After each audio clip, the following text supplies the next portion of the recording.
Welcome everybody to the Season 2 Academy Showcase. I am your current commentator Snug, or Snugkieran if you prefer, and with me today I have Lila. Hello! Yes, well, that's a... I don't know, I was expecting you to say something else. Sorry, I was like, I'm Person of very sure few if he's words, gonna as you can continue. see. Looks like... Yeah, looks like we have, the first match out of the entire tournament here.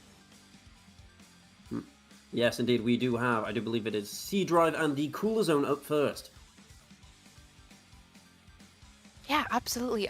These two teams appear to be very hardworking, and it looks like there are 5 players on C Drive, so we'll have to see who we're going to be getting first. Yeah. We've had a few fair for like 4-man teams this time around in this season, but that's nothing new. That's happened before. So just means that Cooler Zone might not be as flexible, but I do believe we have some introductions for them. So let's see. Let's have a look at their weapon comps, I do believe. Yo, this is C Drive, the 32nd team to be created by the SBA, and here are our players. I'm System Neo, the team's resident Splatling specialist, and I primarily play Heavy Edit, one of the more satisfying Splatlings out there. Hey, what's up? I'm Arcader. I one-trick Wiper. I was interested in this because I just want to get better and meet new people. Hi, I'm Video Game. I am a support shooter. I mostly play NZAP, Splash, and some T-Tech if you want some strikes. I've been interested in competitive for a while, but with this, I really want to try and set my foot in it. So hello, my name is Lortha, and I'm playing Fleetzer. I choose this weapon because I've played Roller since Splatoon 1, and I just really like it.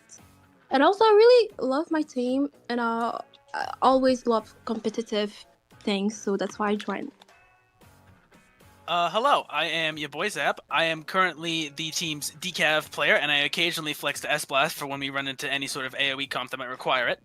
I got into this because I genuinely just have had an interest in comp for a while, but I haven't really found an outlet for it, and I thought this would be the perfect opportunity. Are there any rivalries with other teams? Yeah, I'd say the most prominent one that we have so far is with the Cooler Zone. And it's really only because they run 4 weapons that we just hate to fight. It's Dread, Bucket, Stamper, and Head It.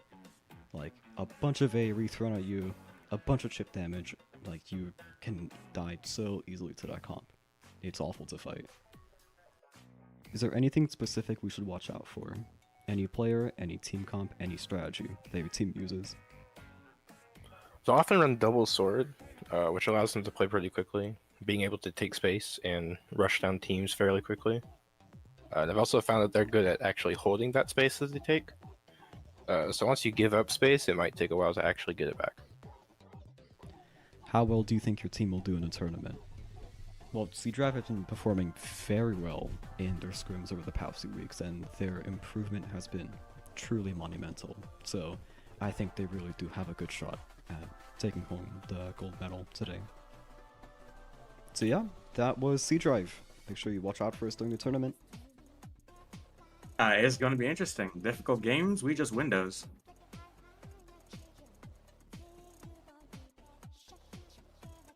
Oh, brother, this guy stinks!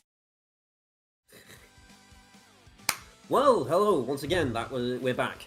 So what you just saw there was our new little feature for the live streams. The team interviews are recorded with the teams in a session, as they can now introduce themselves personally to you instead of just having us bring one member of the team on live. We thought this would be a better way to introduce the teams and show you what they're made of. Either way, let's have a look at C Drive's weapons, shall we? Now, it seems to be a very interesting comp with a lot of, varying ranges. What do you think here, Lila? Yeah, honestly, I'm a really big fan of the double sword option here. It doesn't seem like they would play it very often, but coupled with that brush, it seems like they have a very frontline facing kind of pressure that they'll put on their opponents. And it looks like they were fairly successful with this comp recently, as they got 5th out of 17 in Miku Miku Beam number 16, which is a Div 7 cap tournament. Yeah, that was a very interesting result. Great stuff from them. Either way, I do believe we should meet their opponents, so let's have a look at the Cooler Zone. Hello, I'm X071. I'm the team manager for the Cooler Zone, also known as Team 30. And yeah, let's first start off with a brief introduction from everyone. So if we can go top to bottom, yeah. If brief, what do you play? What do you like? Stuff about yourself. Okay, I'll go first. My name is Pearl. I am the captain for the Cooler Zone. I am a bucket player, and I really like Splatoon. I wanted to get into competitive because I had some experience with competitive fighting games and thought it would be interesting, and I've had a lot of fun with it so far. And I think that's about it, really. Anyone else? No, I'll go next. I'm V. I'm the heavy edit. I started to get interested in competitive probably in around 2019, like around when I kind of first got the game, honestly. I've also had a lot of fun with it so far. I don't even particularly know what sparked my interest. I think I just have a desire to be good at things. Yeah. Okay. It's my turn. I'm Cosmo. Well, I'm a midline slayer for the team. I played a lot of weapons, so I'm gonna try not to name all of them, but some is like Splatana Stamper, Range Blaster, and more specifically Splash 91. I mostly got into competitive Splatoon because I was interested in it since like the start of the game, and I really wanted to try to. Also, it's forced me to do social interaction, so yeah, that. I'm Balls or Boom. I play Dread or Shot for the team. I want to get into competitive because I really liked the game. And I was really good, but I wanted to play with a team. And I had some competitive experience in other games. Alright, is there anything specific that we should look out for you guys in terms of strategies or comps?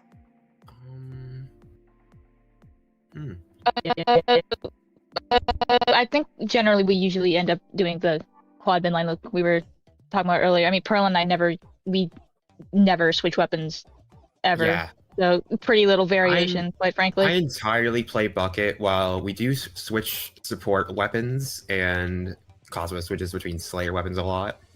Avella and I are we really just play bucket and edit mainly. How well do you guys think you're gonna do in showcase? Oh. Decently well. No, we're good. I don't want to overestimate anything or go in with too high expectations and be disappointed. I just think I'll just go in and just see what happens and try and learn from it. I mean, this is gonna be hopefully our second. Hopefully we can get in a tournament sometime this week. But I think it's kind of difficult to balance your expectations, not wanting to overestimate yourself, but also not wanting to underestimate yourself, because then you go in with a pessimistic mindset and you end up doing worse. So I don't know, it's hard to say. Yeah. Because I'm a victim of both. That's exactly what I was thinking. I just want to have fun. That's all I'm really hoping for. Yeah. Yeah. Just yeah.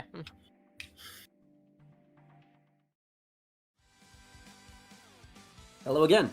So while I'm here, I'll give you guys a quick rundown of why we're showing all of this. As many of you may know, and for those who may not know, the academy takes several players who apply, and we give them coaching as a team for 5 weeks? Yeah, I do believe 5 weeks. And once we're done, we put them all through the showcase if they so choose to play. And this is relatively what the most teams either first or third tournament experience together. And well, as we can see, the Cooler Zone has a very interesting mindset regarding how they play the game. And they are, well, I think they've got strong mental for this one. What do you think, Lila? I truly do think that they have strong mental, especially considering the team that they were fighting in the replay was a Div 5 team, and we did see them retake quite a few times, so they definitely aren't scared of their opponents, and they're ready to take on some pretty interesting tournaments, as it looks like they played All for One and SOS, placing kind of in the middle range of both of those tournaments. Yeah, that was definitely an impressive feat, and like they definitely stood their ground. So I'm definitely interested to see how they handle these teams that they are about to play against. So I do believe we're about to get ready, and funnily enough, we see that they will be playing on Mahi Mahi zones once again. Yeah. just as we saw in the replay for, it looks like Cooler Zone, and from what we saw in that replay, it appears that there may or may not be a dread. And as Snug actually pointed out earlier when we were watching that, they had some really good reef sliders, so it's gonna be a little bit tough on C Drive's end of things. Well, we'll have to see how they handle each other, because like I'm not sure how much these two teams have interacted when it comes to scrims, but I'm definitely interested to see how they handle each other's strategies and how they work around them.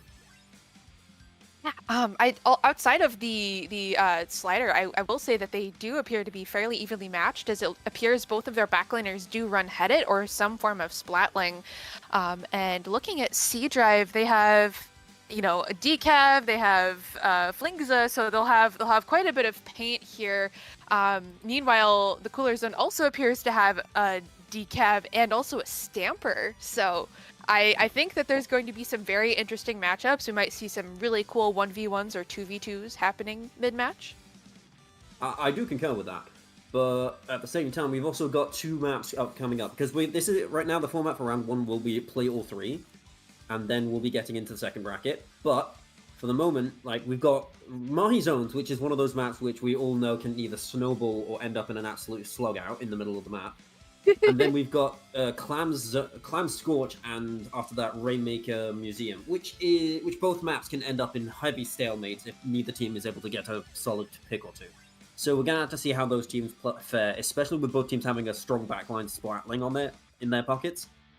We'll definitely need to see how they adapt around them. Yeah. Okay. Well, regarding the Rainmaker, it does appear that Cosmo, the player that happens to play S-Blast and Decav, also happens to pocket Wellstring. So that could be interesting to see for Rainmaker. Obviously, the initial pop isn't as important, but it could be the thing that changes the tide at the last minute. Yeah, true. Because, we all know what happens if you get too close to that Rainmaker shield. We're all too familiar. Everybody's made that mistake at least once, and it's either you've laughed it off or it's been embarrassing. Yeah. I have seen, like you said, that both of these teams don't have a lot of experience in tournaments together, but it does kind of seem like they have, a bit of... It does appear like they have worked together before, as we heard with the Cooler Zone, the way that the team was talking together, there was a bit of camaraderie there, and a bit of mutual understanding that some of them might have the weakness of being overzealous and the other ones might have the weakness of being a little bit too meek. But the conversation that they had with, I believe it was their coach, was just it was very realistic, and I do think that I got a little bit of a stronger grasp on who the Cooler Zone might be, but I'm really excited to see what C Drive can do, because they were very brief and they got to the point, and seemed like they were very determined. Yeah, well, that's the thing about this program. We take players who we think will work well together, and we can get some very interesting results from the teams that come out of it. So I'm definitely interested to see how these teams again work against each other or play against each other. Either way, I do believe we're about to get into this, so let's get ready for game one of round one, everybody. C Drive versus the Cooler Zone. Now let's see how these teams fare against each other in the arena. That is a double Splatana.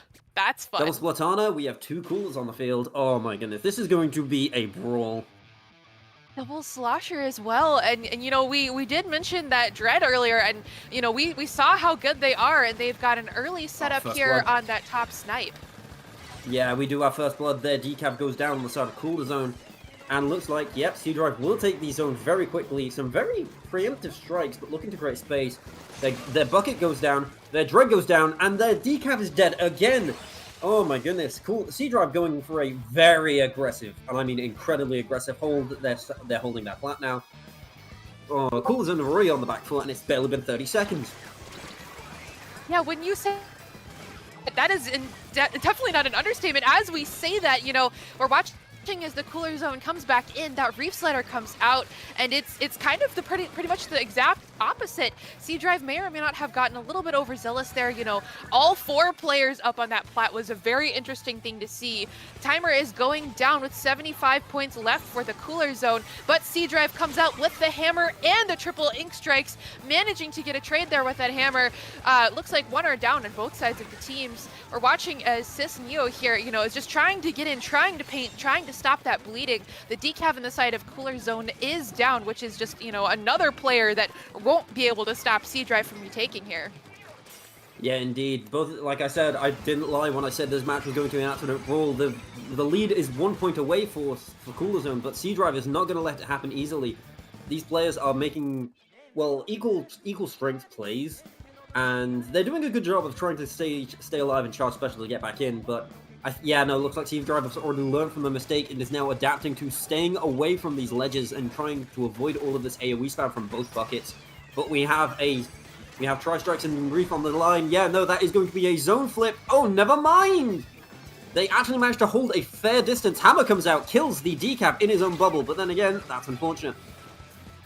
Classic Hammer play. You either kill one or you kill all 3. There is no in between. That was a very brutal back and forth that we're seeing here. You know, C-Drive was able to get it down below 30 points, but as that happened, Cooler Zone like clapped back, and here we are with C-Drive having 50 points in penalty. The Cooler Zone has managed to keep it for quite a little while here, but out come them strikes. You know, they're just relentless here. We're watching special after special being thrown out. Many players are just going down one by one. It's kind of hard to keep up here, but the Cooler Zone manages to come back out on top. We're watching the decav fight the Wiper over on the right side of the map here. Arcader unfortunately does get taken out. Oh my gosh, that is a wipe. Oh my gosh. Yeah, incredibly strong hold from the Cooler Zone though. Great use of the Reloader to get paint through the strikes. And well, now it looks like, yeah, C-Drive is now unfortunately on the back foot again. They've done a strong job of holding, and unfortunately those strikes coming out the last second will not paint zone. And game 1 goes to the Cooler Zone. Very strong stuff. Absolutely. And you know, when you said that Cooler Zone learned from their vice of being all the way up front, when they knew that they had a higher advantage, that's when they did it again. And so I really saw how quickly they were able to retake there. It was great. Indeed. Yeah, we saw that, like, we saw C-Drive try and make an adaptation to avoid dying quickly on the hold, but unfortunately Cooler Zone were able to get the picks regardless. But they did their best to try and make sure. But I do believe the well-timed resliders were the key factor to maintaining control of zone through those strikes. Absolutely. That was just, honestly, that was a blood-boiling match. You know, watching that back and forth happen so quickly, and players, you know, going down, dropping like flies one by one. But it was really great to see that the coaching from both of the teams had played out very well. I could see that there were moments that sometimes maybe the Cooler Zone got a little bit overzealous, but they were able to bounce back really quickly. Yeah, agreed. It is like keeping your what would it be, your aggression or you know, thirst for action in check is something that you need to do, especially in like zones where if you die at the wrong place at the wrong time, it can easily result in a zone flip or even worse, a full-on lockout. Yeah, just getting a little bit greedy and wanting that one last kill can really be the thing that causes a snowball effect, as we saw. You know, the Cooler Zone doing that the first time and then getting completely wiped. And Snug, I'm having a... Yep. Yeah, I can hear that. Either way. Well, either way, we're getting into Scorched Clams, and this is one of the maps where this can either end a stalemate, like I said, or it can be very quickly done. Now, we have, again, Double Salt coming out from C Drive, so we'll have to see how the aggression pays off this time. Neither team has changed comps, actually. Crab coming out from the splash, an early kill on both sides, but actually, yeah, no, both decals go down. The Splatana goes down as well. Excellent shooting from the Crab, takes out the heavy edit, actually, surprisingly enough. I was expecting somebody else to go down there. Ooh, what?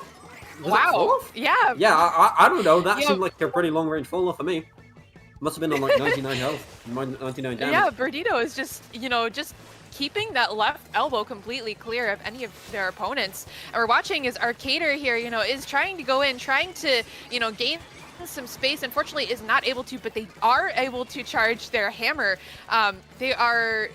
they're faced with a bunch of bombs in the side of Cooler Zone. Unfortunately, it's a bit of a stalemate here, but it is early game and it's anyone's, it's anyone's lead at this point. And, with 3 specials out on the... Oh, gosh, here we go. Here come the 3 specials. We're watching as that slider goes into the bubble. It appears to grab somebody, that hammer grabbing Cosmo. And, oh no, looks like they were unable to get... Yeah. Yeah. This is, that slider was absolutely key for that because it chipped at least 3 of them and they all died to follow-up attacks. A huge setup here with a bubble in the exact spot they want to throw the ball in, and now they have some scores on the board. But unfortunately, it doesn't look like they're going to be able to get more clams in. Never mind, Heavy Edit comes in with 3. 3 more coming in with the Dread, and I'm not sure. It looks like they have exhausted all the clams on the C Drive side of the map. They're gonna be going back and forth a long ways back to get clams in. Never mind, 3 have spawned just behind the snipe. Do they see them? I don't think they do. Nobody's noticed them yet. Actually, somebody just did, but too late. Quite unfortunate, but hee-ho, we have 56 on the board for Cooler Zone. That's a strong lead for a first push on clams. Yeah, and they were able to get it all the way down to 56. Oh my gosh, here comes the slider out into that bubble. Boom manages to grab 2. They're fighting off that crab, forcing that crab all the way back down into a fairly disadvantageous spot. That Dread really just is the nightmare for C Drive to fight here. We're watching Birdo, trying to clear out all of the players, managing to get a stray. Oh gosh. Strong defense. As we say that, it's the complete opposite. Indeed. It's very interesting to see that because, I'm impressed that the Dread being that aggressive against a crab of all things was not something I expected to see because, that's literally, sort of semi-taming a Kraken, like the Splatoon 1 days, but, not exactly a fair comparison. Oh my goodness, Splatana is in, looking for a frag, does in fact miss the swings, but doesn't die either, which is a fair and honest, upside, as it's pulled the attention that allows a bubbler to be popped, ball goes in, and, now everybody's going to start scoring. Oh, well, this is actually a very strong setup, and no, actually, never mind! Cooler Zone have actually thwarted the assault and have managed to take out the players behind the Splatana. Oh my goodness. That's an unfortunate case, but that is a very close lead.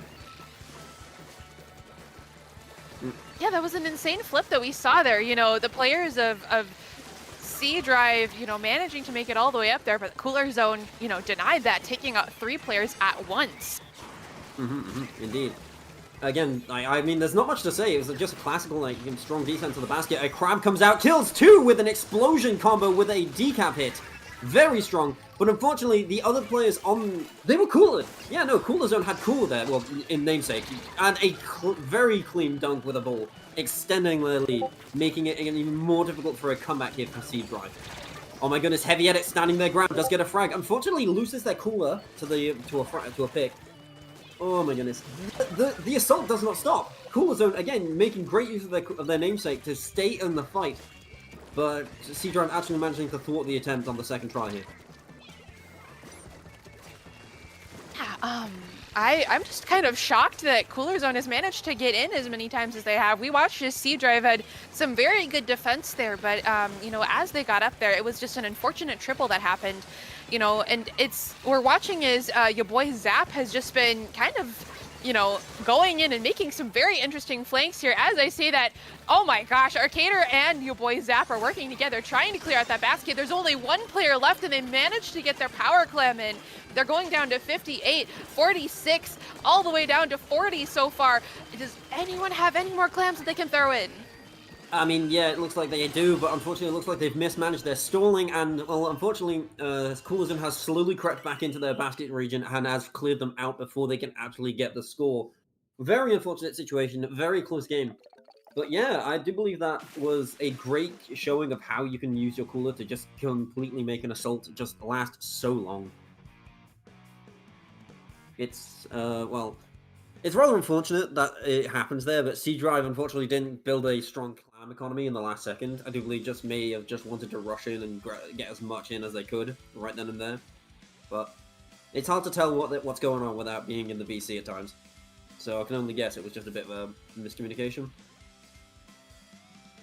Yeah, you know, I was having a little bit of lag on my end, so I wasn't able to fully see what was happening. But you know, in between the lag, I was able to see, you know, just some really great plays on the side of Cooler Zone. You know, even though this is play all 3, C Drive still does have a chance to, you know, come back and take a game, especially on the wonderful map as we all know it, the Museum Rainmaker, which can be just a very, very interesting back and forth. And, you know, with that middle jump and that little shortcut heading over, it can just be something amazing. We could, you know, see a complete flip of the score here. Yeah, I mean, I'm definitely interested to see how they handle this map, because we've all played on this map, and it's a fantastic Rainmaker map, in my opinion. Like, while it only may have one check, it's still an interesting map to play on. Given with the spinners, allowing you to take shortcuts. And, well, the interesting approach for the final check is always interesting to see. Do people go high? Do people prefer to, like, try and clear out and then go low? Like, seeing how different teams and comps approach the final check is just, well, I find it quite interesting. Yeah, and you know, especially with that top spinner up there, we did see some amazing crabs from, I believe it was Birdito, or Birdio. They, you know, we saw in that initial opening that they were able to just get some amazing fall off with their splash. They were throwing a lot of their burst bombs and just grabbing stray players. And you know, that opening crab on that left elbow was just something that caught the Cooler Zone off guard. Yeah, indeed. Like, Splash is one of those weapons that can do so much, which I find them like, which I love about the weapon. It's like, the second it gets crammed, its ability to hold space is like, well, it's got to be taken into account into just about any fight the second it's charged. Either way, I do believe we'll be getting into the last match of this set, and I do believe both teams are ready, so we should be getting right there. Give us a moment for that, lads. Okay, here we go. Last match. I do believe C Drive is going to be not so desperate, but determined to at least score some points on this board to get themselves into a good position here for the rest of the tournament. Let's see how they do. No comp changes again from C Drive. And no changes from Cooler Zone either, which is interesting to see. Well, I guess they just want to go with what they're comfortable with or what they're warmed up with. So let's see. Oh, an immediate flank on the right you saw from the Splatoon, I do believe. No, it's the Decaf. Decaf actually went that way. Oh, but no, unfortunately you run out of ink. Good jump out. Yeah, good jump out. Yeah, that was great from you, boy Zap. You know, just taking that early right side, trying to see if they can get a sneak in. You know, but... Oh, wait, never mind. They killed 3! Like, they killed 3 while the time we decided to look elsewhere. What is... That's a quad. The one thing I hate about my job as a commentator is we take our eyes off of one player for like a millisecond in Splatoon, and they decide, you know what, I'm just gonna kill 4 people. Like, it's just funny. Like, they decide, you know what, we'll just flip the game. Yeah, and you know, we're seeing Masher here, you know, saving their tri-strikes as I see that Birdito comes in and just makes a mess of everything, grabbing 3, greedy for that 4th one, managing to grab that 4th one. The pet is painted, but it looks like that Rainmaker's having a bit of trouble getting up there. They unfortunately do get knocked out there, and the players of the Cooler Zone are coming back, grabbing your boy Zap. Oh yeah, gosh, and Cosmo's trying to run away, they're not able to. We saw Arcader coming forward and, you know, just punching through. Honestly, the Cooler Zone, you know, probably should grab it and start moving it a little bit. But, you know, C Drive is desperate to get in there, trying their best to have a clap back and, you know, take back their honor. I mean, yeah, the determination on the end of C Drive is clearly just palpable as well. They've just, as for the past, like, well, what, minute 40? Yeah, minute 40. It has been a non-stop onslaught, another wipeout! My goodness, what a hammer! Classic Hammer moment. You either kill no one or kill the entire team. There is no in between. I keep saying it. And, there's no way, there is no words I can properly use to express this without using some form of expletive, which I will refrain from doing as this is a, official stream. And, well, I can only commend both teams here for being able to keep going. Like, the Cooler Zone is doing a fantastic job preventing the team. Never mind, I'll shut up. I'll stop talking. Commentators curse. It keeps happening. There we go. That was amazing. Oh my gosh, C Drive. 100-0. C Drive showing that, like, yeah, well, good games, lads, but like, what do you want me to say about that? Like, what am I supposed to say about that match other than like literally just like unstoppable force meets immovable object until immovable object wears itself down? Like,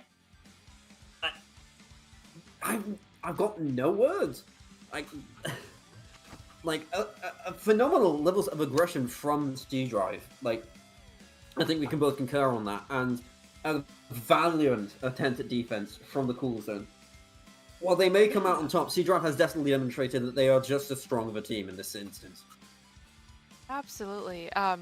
Just the way that C Drive was able to clap back, and they said, you know what, you might have gotten us for the first two, but we're gonna lock in and we're gonna take it back for this last match. So, kudos to C Drive for fighting as hard as they could, and great job to Cooler Zone for managing to take the first two. Yeah, indeed. I mean, while it may be a little bit of a bitter taste for C Drive to be on stream and losing coming out short on the last second match in terms of points, their performance has definitely shown that they are extremely strong. That was just amazing. Coming from me, who normally doesn't stop talking, they left me speechless on multiple occasions. Like, that's all I gotta say. And then when you were talking, they're like, actually, let's flip that on its head. Thank you. Literally, like, y'all hear something? Y'all hear something? like what? What are you? Okay, team managers, what are you guys feeding your teams? Like, seriously, what do you guys give them? Like, what advice was given before the tournament? Was like literally just like, you know what? You hear the commentator say something, do the exact opposite. Let's shock the commentators really quick. Yeah, let's leave them speechless. It'll be funny. Heck, we probably don't even need to be here given how these guys are playing. Like, literally, we'll just let the match develop. Oh my goodness. I was not prepared for such an intense first set. I sat down here expecting like a slow build-up or something, but nah, both teams have come out swinging. Oh my lord. Then again, yeah. Either way, yeah, we'll be taking a small intermission, lads, and we'll be back with you for the next set.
Hi, I'm EQ. I'm the coach for Team 25. So, my name is Golds. I play the two splashies. I'm a mid lane support. I'm Umbrella. I play Esplash, Brella, and Tyrus battling. My name is Looney. I play Headed. I've been playing Splatoon not very long. I got it last December. My name's Quantum. I play backline, anchor, support, whatever. Pencil in this case. Any really like backline, charger, or splatling. Yeah, I'm Fiddle. I am more of the frontline player. I play V-Roller and Viper for the team. In these 5 weeks, have any rivalries with teams or players developed? Only really with Lightboy, who was a sub for our first scrim, and that was mostly a friendly rivalry, and also only because I already knew him beforehand. There's pretty much just one, being the team that Omnipotent is coaching. Me and Omni were teammates for a good amount of time on Sonata, and I'm very excited, and I want my team to beat Omni's ass. Looking at the showcase tournament, how well do you think your team will do in it? I think we will do fine, but we will definitely try our best. I think we'll do good. I think we'll be in the higher teams, like at least top 50%. We're gonna absolutely destroy. And of course we will win. Regarding comps and strategies, Team 25 plays a nasty double anchor comp running Header and a Charger, which is going to be very devastating and very deadly towards other teams that don't know how to deal with it. Specifically players, I think we need to watch out for Quantum. Quantum is mechanically very gifted and has shown to hit shots that even people at my level don't hit. I'm very excited to see how they'll do in the tournament setting. Regarding storyline, I think it's gonna be nice to see my team face off against Omnis, and I hope we get to see it in the showcase. Hello, welcome back. That was the video for the Inquisition. Now, it's quite interesting, to say the least. So, yeah, I think I'd love to get a look at their weapon comps though. So, while we wait for the. Unfortunately, we didn't have a video for the metal bods, but, well, okay, that's interesting. I do believe we've got dualies, blasters, some very interesting support weapon lineups as well. What do you think here, Lila? Yeah, I'm looking and it looks like there's a lot of chip damage that I'm seeing here. And is that a dynamo that I see? Do my eyes deceive me? It looks like there's also a dynamo and a tent player, and if I'm not wrong, it looks like JJ has a undercover. That's yeah, that's definitely an interesting pick there. Wide variety of the different weapons here from Metalopods, but it does appear that overall they will have a fairly good mix of chip damage and paint. So I'm excited to see what they're up to. It looks like Metalopods themselves are seed 3, so overall they are a fairly promising team as we see it. Indeed, indeed. It's always nice to see unique weapons coming out, especially weapons that you don't see often in upper levels. But then again, what do you expect? Low-level play is not far different from the upper echelons. Wait a second.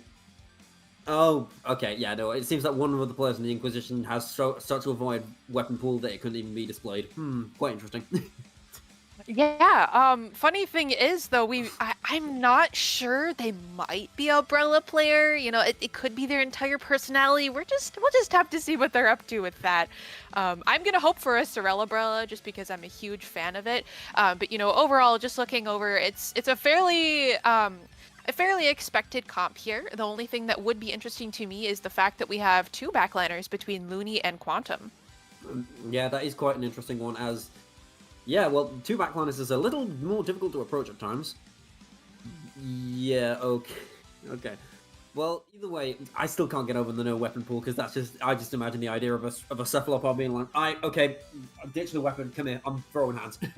Throwing my fists! When are we getting a pure melee weapon in Splatoons, please? It'll be really funny. Like, you'll literally just, you know what, I've just triple splashed down as a weapon. It will be funny. Yeah, I don't think it would be too far out of regulation for the Splatoon in-universe weapon kits either, so yeah, that would be hilarious. True that.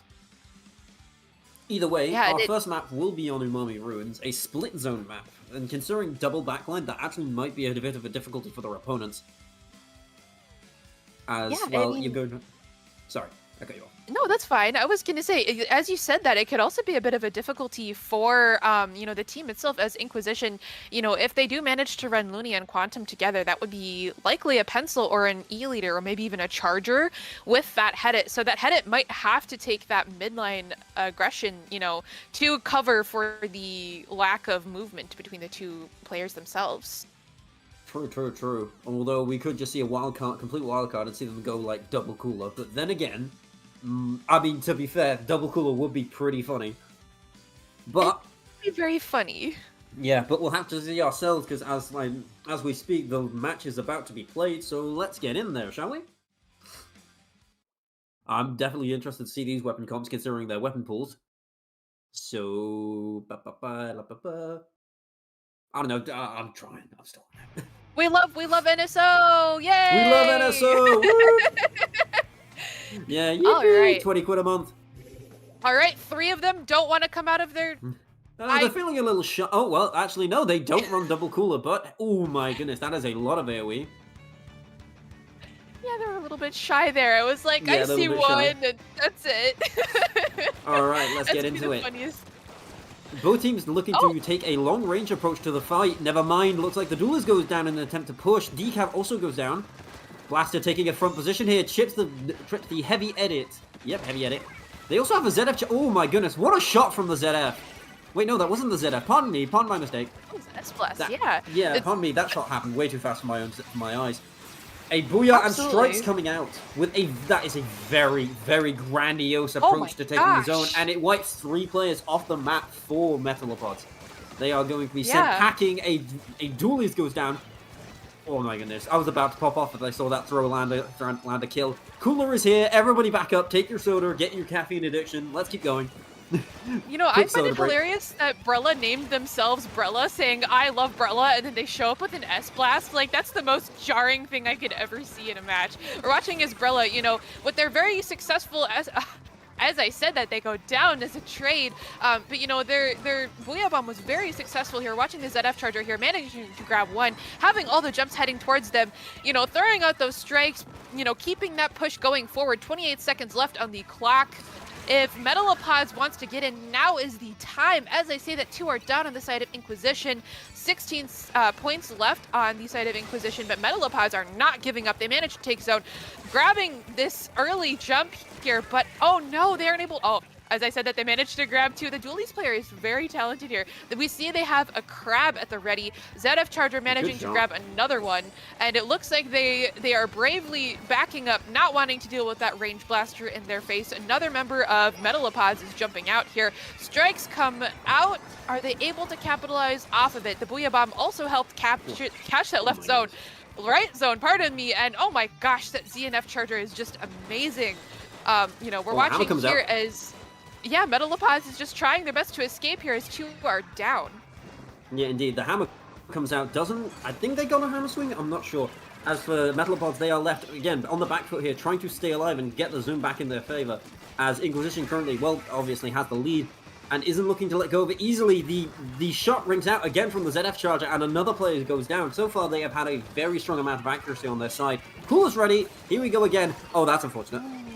Well, that's the only downside of the ZF Charger is you are, in fact, in third person. Another bomb from the Junior, a classic. Yes, classic, think fast, chuckle nuts moment. And a good, strong blast from the S-Blast. And this... What is going on? Again, I can't keep up. You guys keep dropping each other that so fast. It's like again, I speak a single word. It seems like I, have the ability to just cause people to explode with the power of my voice. Who knew? Either way, a crab on the top mid. A hammer comes out perfectly timed with its cooldown to just take out the rider.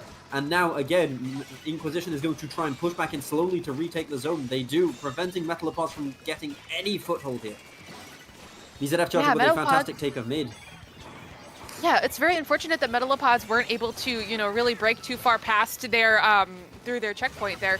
But, we're watching as that Dynamo Roller on the side of Metalopods is, trying to get up on that top dome. And again, I love Brella moving in with that S-Blast being a complete nightmare for the members of Metalopods. As I see that they're taken up by the Dualies player on the side of Metalopods, the zone is back in their favor. They really have to make a strong move here. You know, that ZF charger once again just being the nightmare of Metalopods. You know, we thought that it would possibly slow them down, but being a frontline charger is not something you see every single day. Looney is pushing forward as the cooler player, you know, doing their best to support and give a little bit of extra damage, and Pate managing to hit that S-Blast player, forcing them back all the way. Cooler is out. 16 seconds are left with 38 left in penalty. Can they break through? Well, yeah, I do believe. Well, this is an impressive. Well, it was an impressive display from the heavy edit there, as they were just toting their Splatling around like another heavy we all know and love from a certain franchise. And well, this is just impressive how they're playing. Like the charger is keeping such a strong backline and taking out anybody who attempts to even peek their sightlines. Crab comes out to maintain their footing, and again, Metalopods is still on the back foot despite being in the position of zone, as they are just clamoring to maintain the overtime that is about to occur. Oh my goodness, 2 go down on the side of Metalopods, 3 go down. And it's just the Dualies left. No cooler was in sight, unfortunately, and in the last 6 seconds, Inquisition are going to retake zone and just prevent the... Hold on, I may have spoken too soon, but never mind. The zone flip was not there in time, unfortunately. Looks like Metalopods will just, unfortunately, lose out in the last seconds there. It happens, unfortunately. It happens to the best of us. Absolutely. And, you know, with Metalopods fighting as hard as they have, and with, you know, I love Brella having the hidden S-Blast there that nobody was expecting. Why would you name yourself I Love Brella and then show up with an S-Blast? That's out of pocket. But, you know, despite being surprised by that very, very talented S-Blast, we saw Metalopods take back zone multiple times. It was a struggle to get through that initial, through that initial penalty, but we did see them scrape right through, and it was very close at the very end. You know, their Dualies player was very talented, going in, making openings for their team and trying their best. But, you know, at the end of the day, Inquisition was just able to take back over, and they had such a very strong lead in the beginning that, you know, that was that.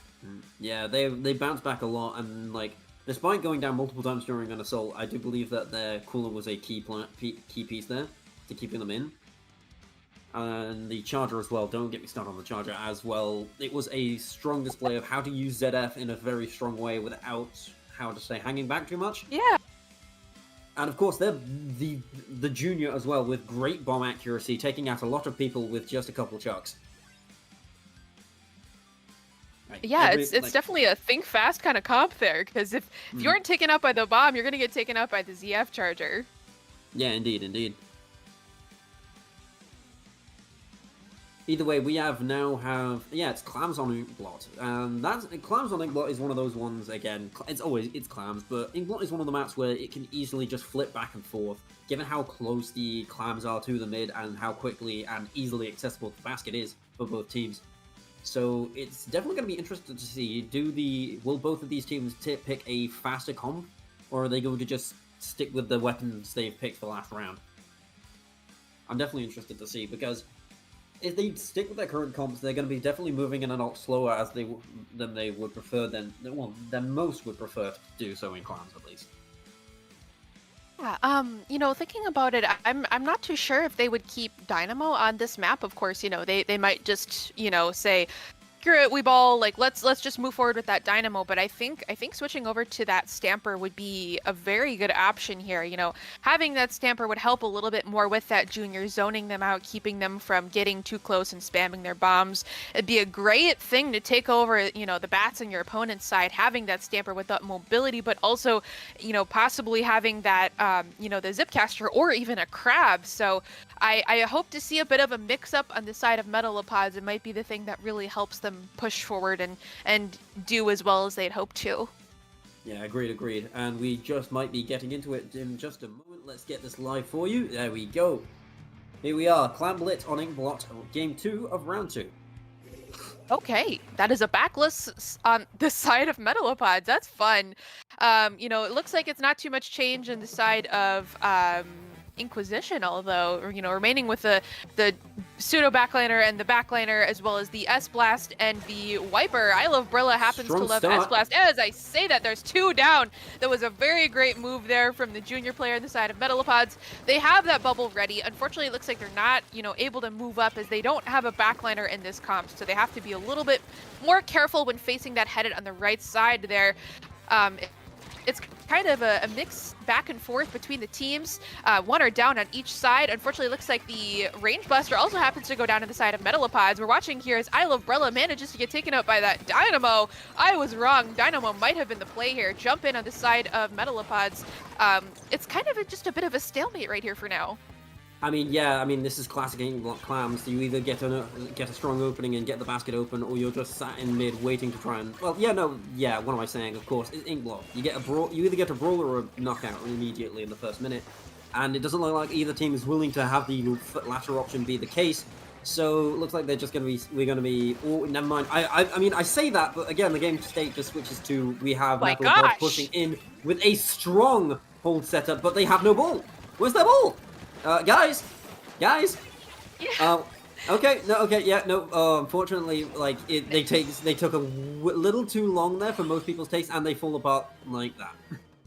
That's unfortunately the case. You took a little too long. We had the golden opportunity, and it was not taken. And well, Inquisition saw that and immediately acted upon it.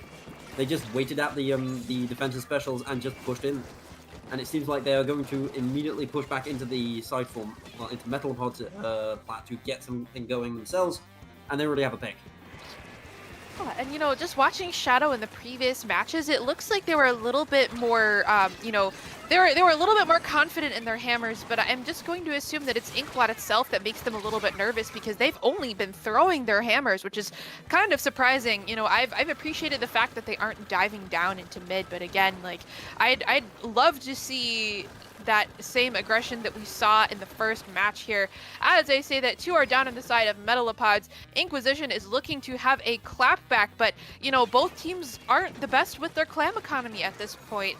Brilla, is in the right spot, but there's just not enough clams. As I say that the ZNF charger manages to grab it, and that hammer does come out.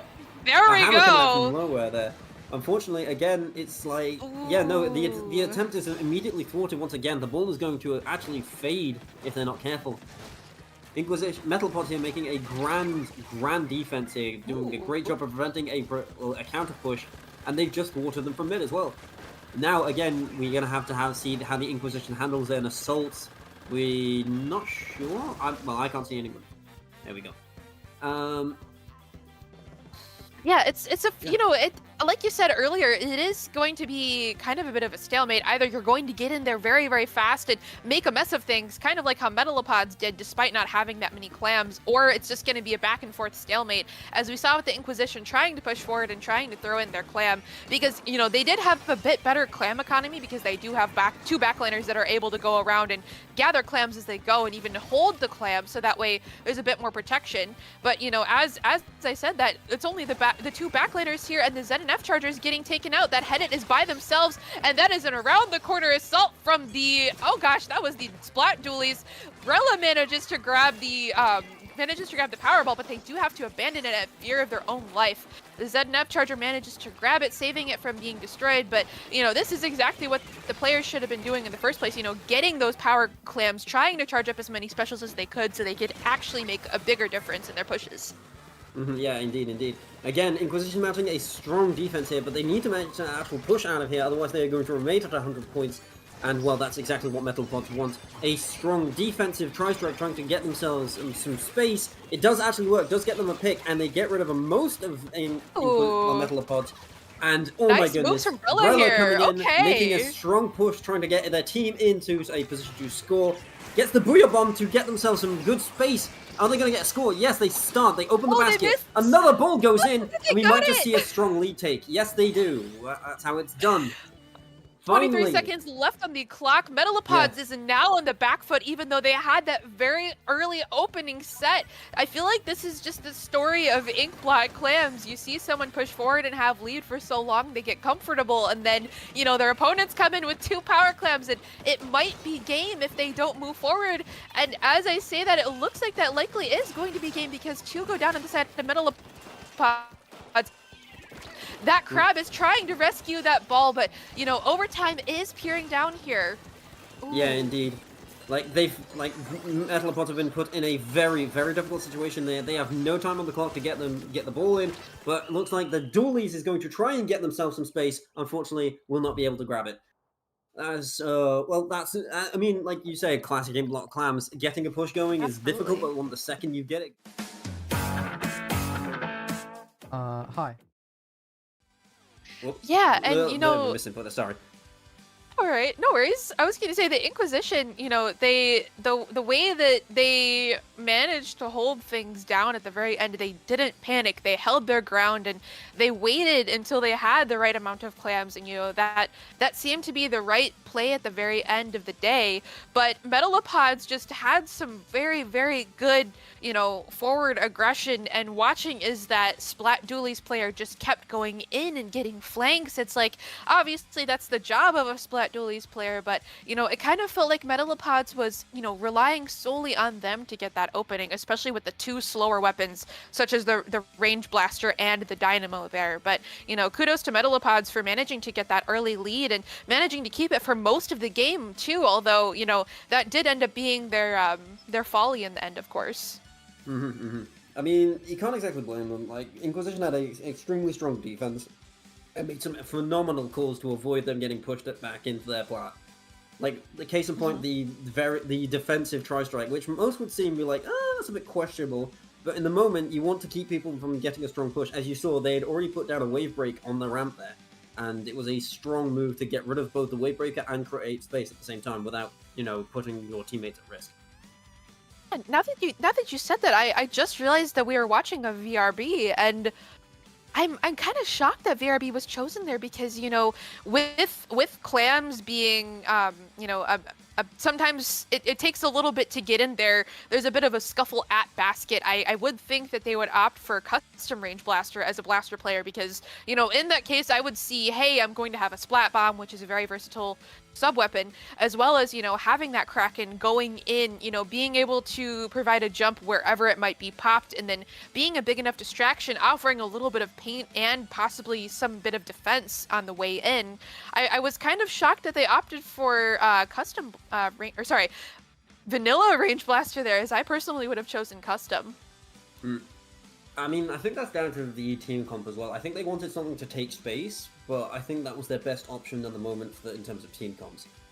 Either way, we are getting into Undertow Spillway Rainmaker, which is well, it's going to be a very fun one to see because, well, it's a classic Rainmaker map. We've been playing this map on Splatoon 3 since the start, and not much has changed. So we'll see how these teams play against a map that's been run for so long.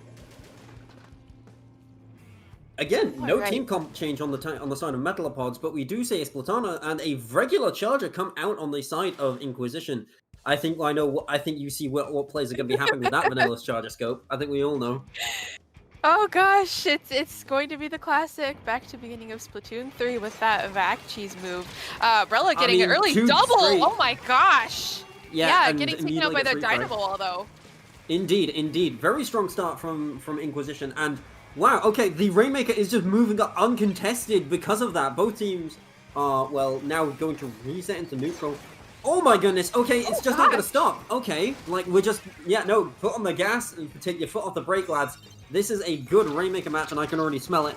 Dualies brawling out in mid, trying to get another frag. Goes will have to settle with one onto the Splatana Wiper. Crab's out. Great fall off on the crab there, there, just suppressing fire, but unfortunately, I don't think... no kills, and, well, gets immediately shot upon its deactivation. Very good patience from the blaster there. And we see a Booyah coming out to try and create space. Does get one. Ooh, oh my goodness. Dualies. Oh, they managed to grab with fall off. That was a great move from the Dualies player here. You know, I was just shocked, you know, as we see again, there's no contention here. the Inquisition are just, pushing forward, managing to grab as many points as they can. We're watching that hiding range blaster here, but, again, the Dualies player, going and trying to make space, trying to help. And as I say that, oh my gosh, looks like they actually opted for custom range blaster here. Good on them. Yeah, indeed. It's the matches, like the Inquisition is managing to maintain their ground while also being able to push forward at the same time. They've definitely got that down. But it looks like, again, Metalopods is going to be trying to make a push of their own. They only have 2 members. Oh my goodness, the Wiper is in the Rainmaker's face, and nobody is able to deal with them. A Vat comes out, and that's just been dismantled. The push has just been completely dismantled with no mercy. Yeah, And that's honestly, just I can impressive. kind of see why they're moving for the Vac and the Hammer there, because that Vac allowed the Wiper player to go completely up into the Rainmaker's face and just smack him, take him out there, as we saw. It does look like Metalopods is struggling a little bit on the paint side of things. The Inquisition does have a lot more paint-heavy weapons. A great direct shot there from the custom range Kraken's blaster. out. Out comes the Kraken. Yeah, the Kraken's here to push them back. Unfortunately, it looks like they weren't able to grab anybody, but again, just getting its worth while it could. Although, as I said that, unfortunately, the Dualies player is down, so it looks like they are going to be waiting a little bit to get any extra points. Oh my gosh, that was a great move there. Managing to get up, and they do break their checkpoint. A little bit slower than the Inquisition was, but they do appear to be a bit more patient here, trying to take that back foot and take it easy as they go, because they still do have 2 minutes left on the clock here. Yeah, indeed. Well, Cooler's up, and so is a Bubble. They are not going to let themselves get pushed back this time. And never mind, as I say that, 2 go down. Commentator's curse, it keeps happening. Please, please, laws of the universe, please, let us have a back and forth game instead of this. Oh my The goodness. Dynamo was soloing. That was very. I mean, they couldn't jump out, and they managed to drag one down. Yeah, it was a valiant attempt to keep the push alive, and I can't exactly blame them for it. They didn't exactly have any other options. And now we're back into mid, the classic neutral of this map. And, well, now both teams are clamoring to see if they can garner an advantage. A Booyah Bomb to clear mid, but it looks like the Kraken has, in fact, slipped through. Does frag the one player. Another player goes down, but the Rainmaker has been left unattended. The main Rain... What? Oh my goodness! It's free! Oh my goodness, it's a huge breakaway to 8! Oh my gosh! The lead that Inquisition has now just been extended to an third point because they found an opening. Oh, well, classic Rainmaker moment. You leave the Rainmaker unattended for 2 seconds and suddenly it's teleported to your basket. Oh, basket? Checkpoint. Pardon me. Like, my brain is fried. My brain is fried. I can't... I have no words. I have no words That for was the a great absolute absurdity movement. of these matches. Yeah, I was going to say, it got to the point where it fried our brains too, because we did not see that even coming. Great double there from Shadow. Shadow has just been a great player to watch. With their amazing hammers and their awesome flanks, as we saw. Looks like they're just going to be sharking out the Rainmaker here. One of the players from Metalopods is up on that top right snipe. It looks like Metalopods are unfortunately getting a little bit desperate here, trying to go in and take out the VAC player. That's a little bit dangerous, and unfortunately it looks like the VAC player was already being defended by that S-Blast. So, yeah, that Brella is just, again, just a nice blaster player there, and a trade indeed does happen. The GG Hammer is ready, although, and it looks like, oh my gosh, as I said that range blaster grabs the GG Hammer and is pushing forward, trying their best to defend their teammate. No! Unfortunately, it's taken out early by Brella. A really great shot from that S-Blast, and unfortunately, that is game. GG to both teams, although, as the Metalopods, did show a lot of perseverance and managed to get all the way up to 45. Good game to Inquisition. They made a very interesting comp work. I mean, absolutely. You can't exactly go wrong with something that clearly works. Like, it clearly worked. And again, none of us registered. Like, none of it just registered that the Rainmaker had managed to slip through there. I thought it was going to be a 3v1 situation of classic, kill the team, get the Rainmaker down as well. But no, apparently they were just like, they got so focused on the moment of killing the other players that the Rainmaker was just like, you know what, I'm just gonna leave. Like, you guys have fun over there, I'm gonna push. That's such an unfortunate point for Metalopods? Yeah, Metalopods, pardon me. Yeah. Metalopods. It's like so unfortunate. They actually had a solid chance up until that moment where they managed to slip through, where English managed to slip through and get 8 points. It is really does possible suck for to them to see. clap back, though. If they do manage to win a few more sets, we could see them in sophomore or maybe even make it into senior. I'm not exactly sure where the bracket standings are, although, because there still are quite a few more sets for us to be looking forward to shortly. Yeah, indeed. Either way, is it for round 2. We will be back with you soon for round 3. As soon as every team has finished their matches, we'll see which games we'll be looking at next. So hope to see you there.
Good morning, I'm Fantomu, the team manager for Team 23, which we decided to name Chaotic Horizon, and Sophie/Kiwi is our coach. Here's the rest of the team. Hello, I'm Bluey/Balooey/ I don't know.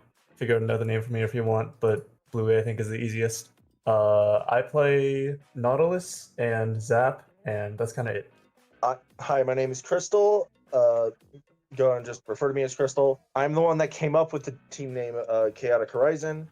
I play Hydra and am mostly the team's backline player. Hi, I'm Nelly, and I play N parries and some T-Tech. Hi, my name is Wyvern, but I'm also known as Common Y.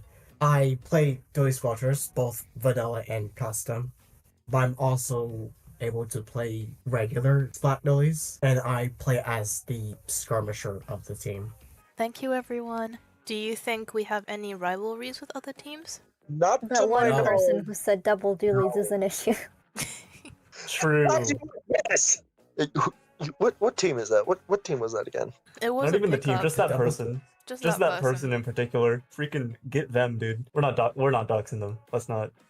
Yeah, I'll move on. Is there any specific strategy we should watch out for? The person who said that double dualies is an issue was very wrong. We run double dualies just fine. We're killing it out there.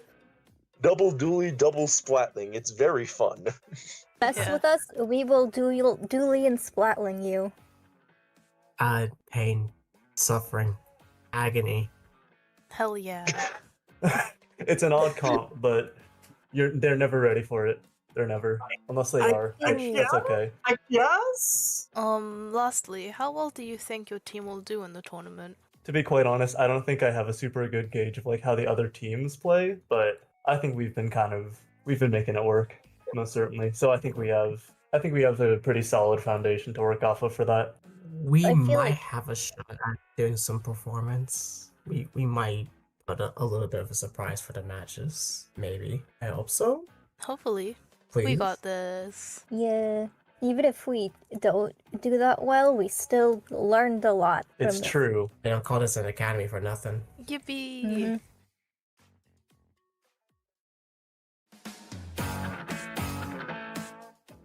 Could you just tell us like a little bit about yourselves and like your names? I'm a Paper, and I'm a captain of Spine Stealers. I play Inkbrush, and I like to use Killer Whale a lot, I guess. I'm Animo, also part of Spine Stealers, of course. I'm the backline player, and yeah. Okay, I'm Ava, and if you are on Spineless, the team, we know you do have spines, and we can smell them, and they will be gone, or else. Also, I play weapons sometimes in Splatoon. You play weapons? Yeah, it's a game. Lucy, and I'm the co-captain of the team, and I love to play frontliners like the Roller and Dabbles and Tetris. I'm Teto. I play support because I love supporting my team. I love my team. Liar. So yeah. Okay. Is there any like teams you have rebels with within this? We faced off against all the greats. Spineless, I've already mentioned them. Not going to go into that again. And these Blossom Dance, these guys, they're not dancing. They say they're dancing, but they're not because their spines. They're gone. I tell you, they're gone. LeBron was there. LeBron was there. LeBron and the British were working together. Okay, do you guys have any like anything specific you think people should look out for, like weapons, players, strategies? Backline Inkbrush. Okay. I think Lucy's Roller will be really impactful during the showcase, as well as let's call it Papers and Brush, because they're both really good at like the chatting about everyone else. And how likely do you think it is that you actually win the Academy Showcase this upcoming weekend? I'd say it's not specifically likely, but we've got hopes. Yeah. And I'd like to win, but I think it's most important that we just have fun, really. We've fared well against higher div teams before, but fun is the most important part. Yes. And now we have a wonderful live performance from Spine Stealers themselves.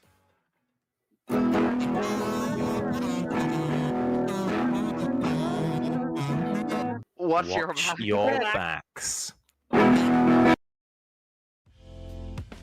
Hello, yes, this is a very abrupt change, don't worry, this is all handled, this has definitely been rehearsed, trust me, this is not at all unexpected for any of us.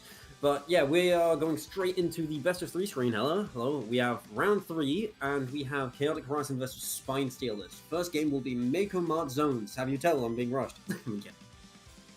Either way. So, yeah, we've seen some very interesting stuff from those introduction videos, and especially an atrocity that I heard. Backline Inkbrush, who said that? I would like words. Either way, what do you think of everything we've just been presented out, Lila? Yeah, the last introduction was very interesting. I kind of had a hard time following it because there was a lot of sound effects, and I can definitely tell that the Spine Stealers are going to have a great time. Yeah, yeah, you can tell who's here to have fun. You can tell everybody's here just to have fun anyways, like, it's what we do. So, yeah, yeah, okay, yeah, we're getting right into it, because everything's been, you know, these guys got ready a lot faster than we anticipated. Either way, let's see, Tower is one of those maps, especially on Mako Mart, which is one of those, what would I say, not return to basics. Oh no, it's zones, pardon me, I am, okay, you know what, I need more caffeine. I am not awake today, apparently, so yeah. Well, classic brush flank on the right occurring straight away. Oh my goodness, okay, yeah, no, we have multiple people looking at the brush, and, well, that immediately gets punished as the Hydra goes down. Yeah, it's kind of a back and forth here. We're seeing as both players are down. There's a lot going on. Right, okay. Yeah, Spine Stealers will take the zone again after an initial flip for the Chaotic Horizon, but it doesn't look like... Oh, Bomb very close to getting a double there. Rain will come out from the north. The Crab is ready for the credit, but no! No. The Dual Scorcher does not agree and will take you out before you're able to pop. Strikes are ready on the side of Chaotic Horizon from the... Ultra Shot? Oh my goodness, why can't we use the base variant?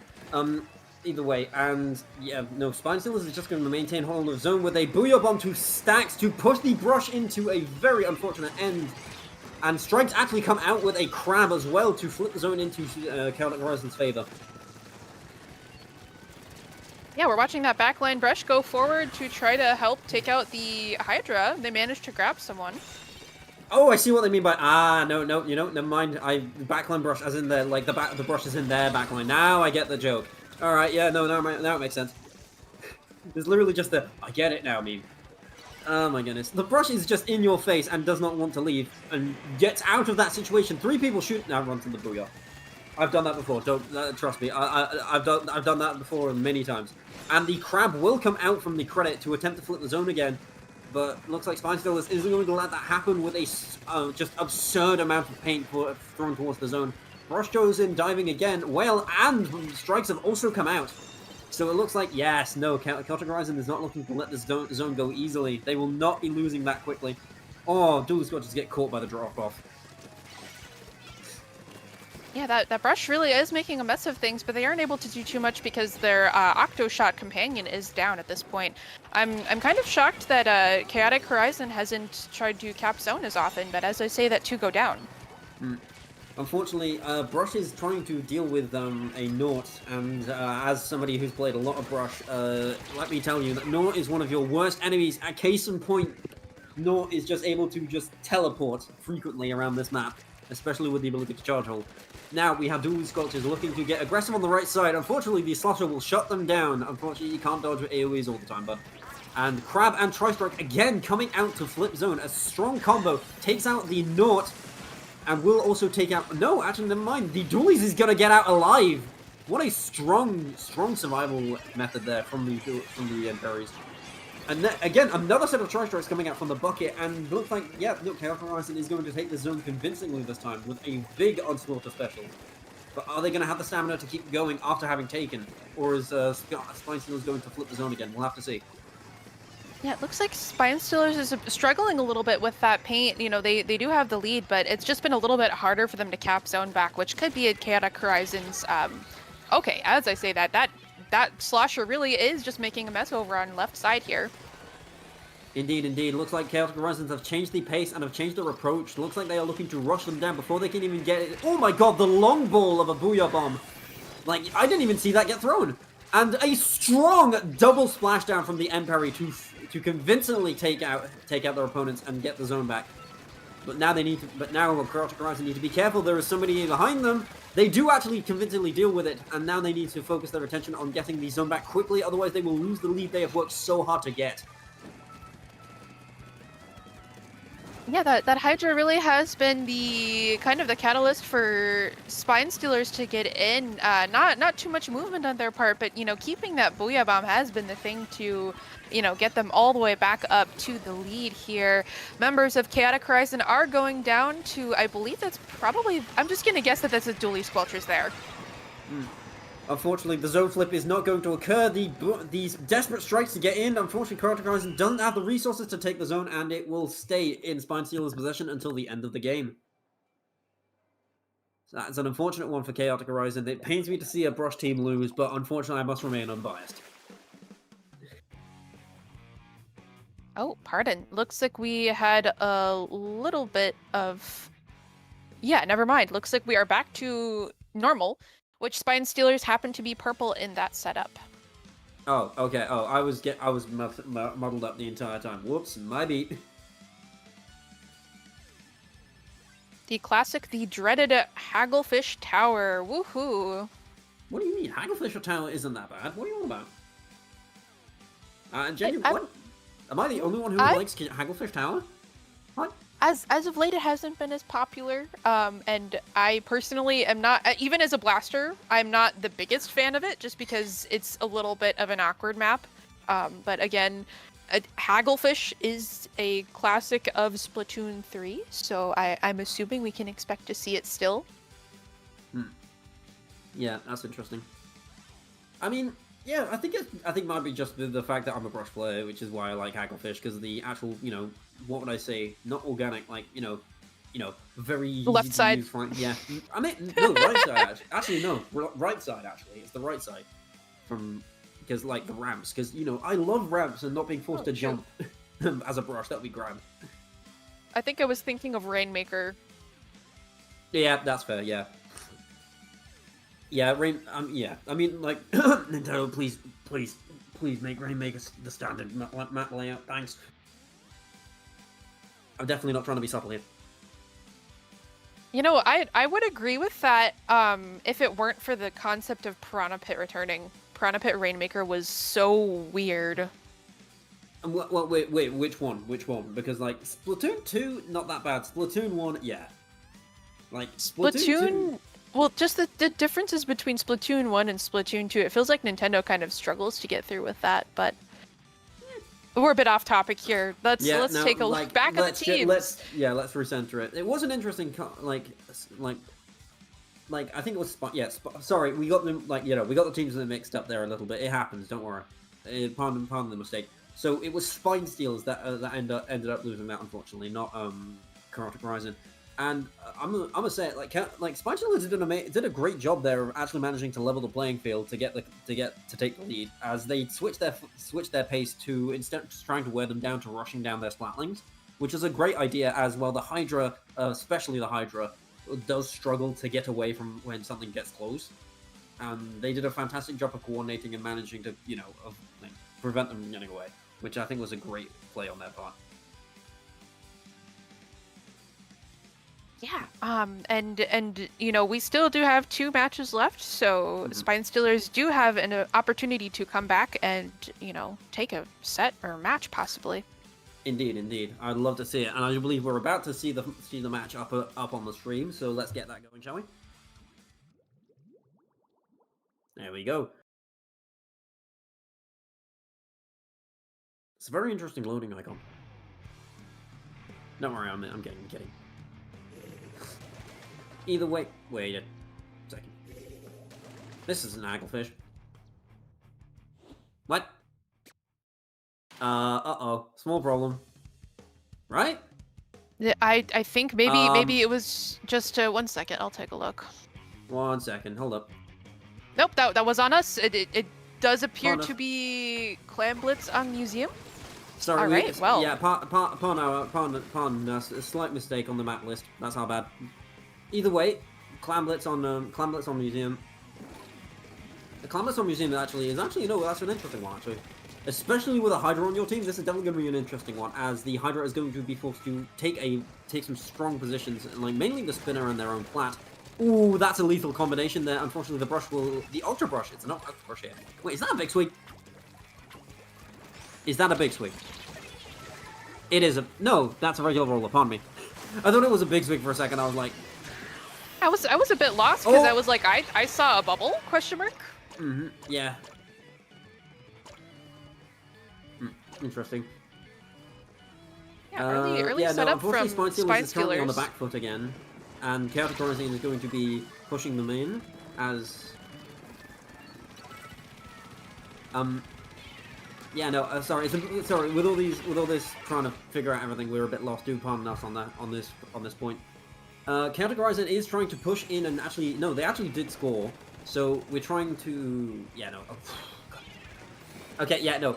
Chaotic Horizon is trying to get back in after having made a great initial push, and Spine Stealers is looking to try and thwart them, but the constant pressure of the Hydra on a strong mid position here is going to be a big pain in their side.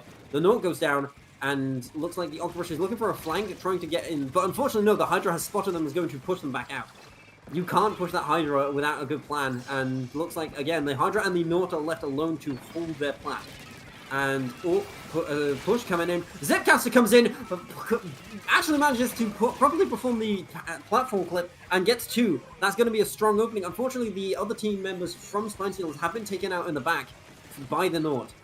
And again, looks like we'll be returning to neutral here. Yeah, we're watching as a jump was happening. Oh gosh, looks like they managed to escape there. Great jump out as one of their members on their team are down. Another one does go down. It looks like Spine Stealers is taking over the mid spinner here with their 2 Splatlings, which again is just such an interesting choice here, but it seems to be working. Yeah, I mean, yeah, it absolutely is. The Hydra control is immaculate right now. Like, the Hydra is doing a phenomenal job of maintaining space and allowing their team to push forward without the fear of flanking. The Naught, again, doing a phenomenal job of frontlining, being an absolute menace, and a Booyah Bomb comes in to support that Naught with a great throw. Look, these Splatlings are working together like a charm, and unfortunately, like, Spine Stealers is just unable to get a solid foothold, as they just can't match the range. Like, oh my goodness, the Duelist Watcher also comes in, getting a couple picks, and yeah, Spine Stealers' basket is now open, and they're just going to keep scoring. Like Chaotic Horizon is just going to keep scoring, not let them give them an inch, but Spine Stealers is just looking to try and stay in this game and defend as hard as they can. 3 go down on the side of Chaotic Horizon, and now looking to get a counter push will be Spine Stealers, but it's really hard to tell how they're going to be able to get around this Hydra, who has just been maintaining like control so strongly. Oh my goodness, as I say that, again, a bomb unfortunately sneaks into the bubbler that Spine Stealers attempts to set up, and the entire team will shoot the bubbler to get rid of it. Oh, sun up after. Oh my goodness, it happens so fast you can't even describe what's happening. A roller attempt just materializes in front of the entire team, takes out 2. And the my goodness, this nice trade just there. A brawl. This is turned from a game of Clamblets to a game of team deathmatch for a second there, unfortunately. And the Chaotic Horizon does come out on top and does not let them get through. Yeah, Spine Stealers was very close there. You know, that Junior taking on that Nautilus head-on was a little bit risky, but they did manage to get that successful trade, even saving their power clam. Gosh. Commentator's curse, we watch as Nelly, the Dually Squelchers, manages to take out the clam holder. But again, you know, that here comes that Zipcaster getting taken out by the Hydra. That Dually Squelchers is not letting up, although forcing the members of Spine Stealers all the way back into mid. Yeah, like, Chaotic Horizon is doing such a good job of maintaining control of the spinner. Like, you've got the Dualies who are just like, who are defending one side and then use their rolls to rotate around to the other side to keep them out. And like, there's no way to otherwise to describe the Hydra's presence except just overwhelming. The Hydra is taking spots that nobody can really push them on. Oh my goodness, the heavy edit attempting to get in, unfortunately, just gets shot down before they can even score to keep the clam basket open. That's unfortunate. Either way, a very strong and convincing game from Chaotic Horizon there, just able to maintain such a strong control of their space. Yeah, every time I've seen Hydra on this map, it just seems to be the thing that's kind of, you know, defending the basket and also managing to just hold down mid as the members of their opponent team might be trying to take that little sneaky flank.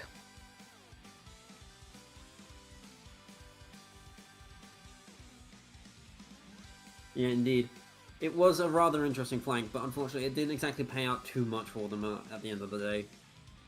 Yeah, there was a little bit of a reporting issue. So by accident, it appears that both of the teams reported their score, and so we will be returning to Hagglefish Tower as our third map. So pardon the little bit of a swap around here. There still is one more match for Spine Stealers to try to take back and you know, take some points with them as they go. Okay. Yeah, we're just solving the little color mismatch issue we've been having for the past 2 matches here, lads. We'll be getting that sorted right away as soon as we can. In the meantime, I'm definitely interested to see how we can how we fare on tower control of in these maps. And like Spine Stealers is going to have to try and get things going, as well. They want to get some points, but like the Hydra has been doing such a strong job of just, again, being such an oppressive force with such long range. It's been impressive to see. Yeah, I have a feeling that the Booyah Bomb that they like to hold will be the GG special of this match. Unless, I mean, there are plenty of ways to work around Booyah Bomb, but it's just like, in this case, they're going to need to keep the Hydra down. Like, I think that's one of the best win conditions here, keeping the Hydra down or finding a way to just prevent them from using the Booyah Bomb when they want to. So pacing control is definitely going to be very important here. Like, in controlling pacing of this match and, like, avoiding them getting to positions they want to in order to defend. So, yep. I do believe that we have a few of the players readying up at this point, so it shouldn't be too long before the match starts. Yeah, indeed. We should have this match ready for you guys in just a moment, so let's get into it when we can.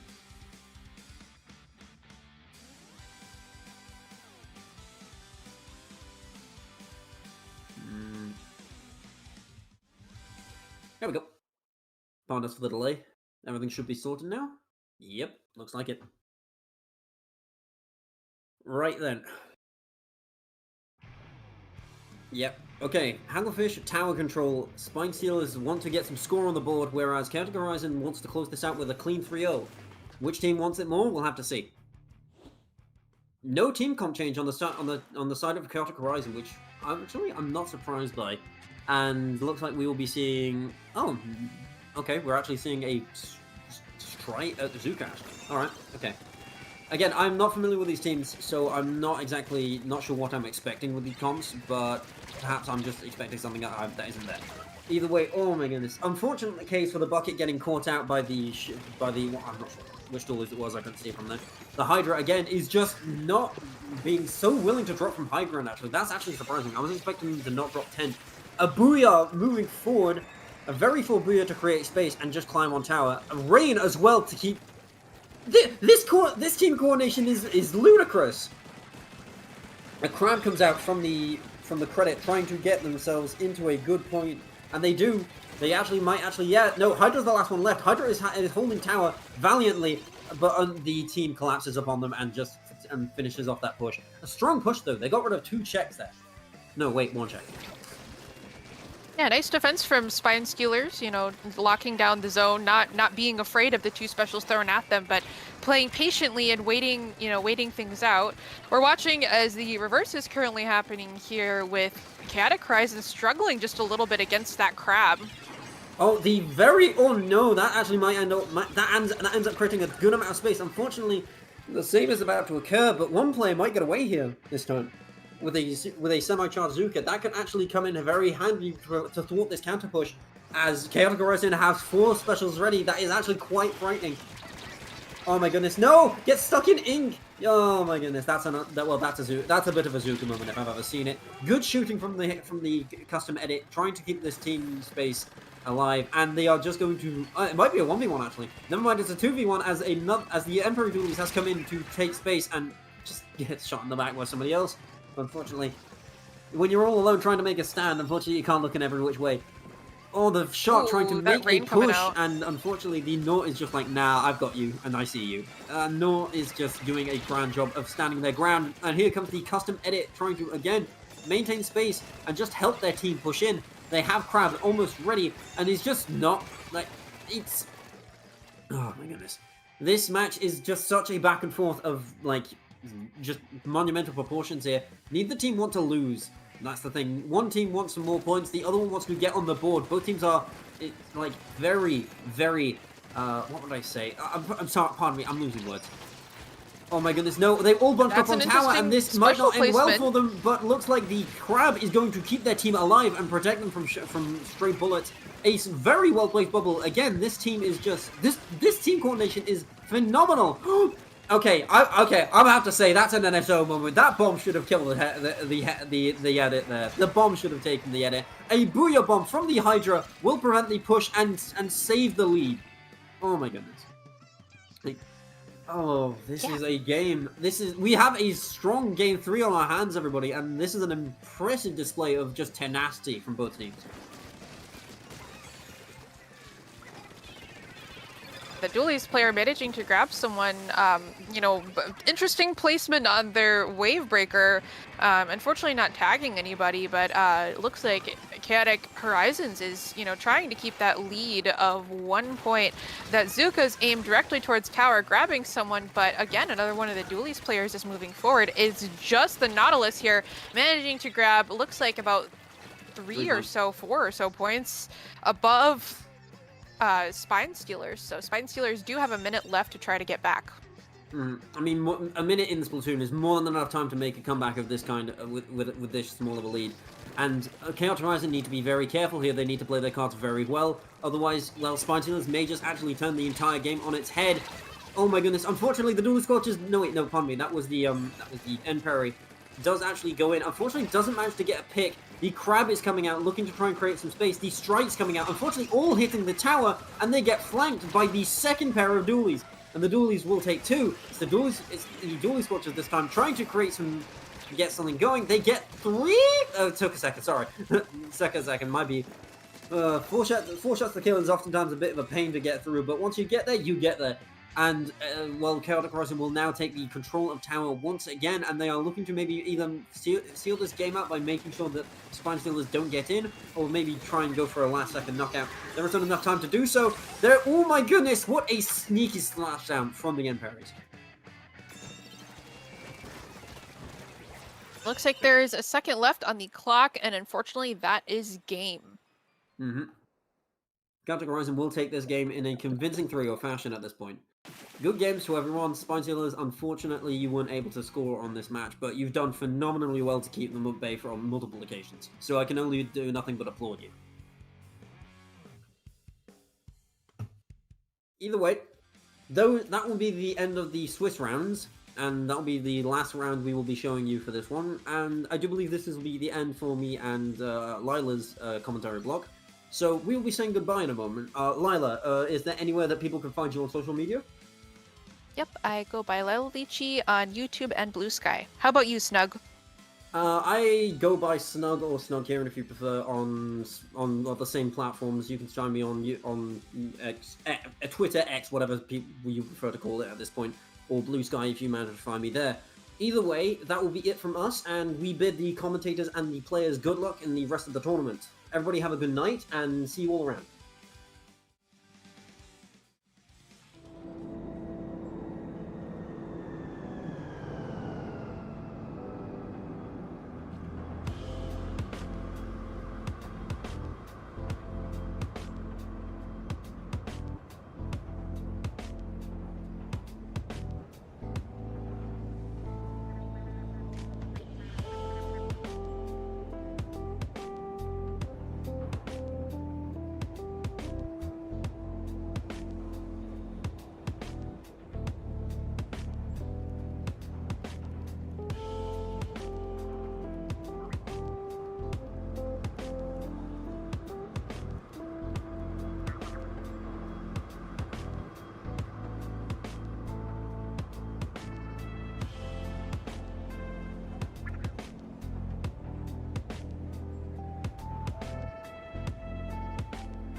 was. Oh. Wait, which prep in particular? Like mic checks and everything. I'm talking overall. Like this has all felt so rushed this entire tournament. I'm saying it.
Hi, I'm Snug Kieran. I'm the team manager. I'm also the devil on my players' shoulders.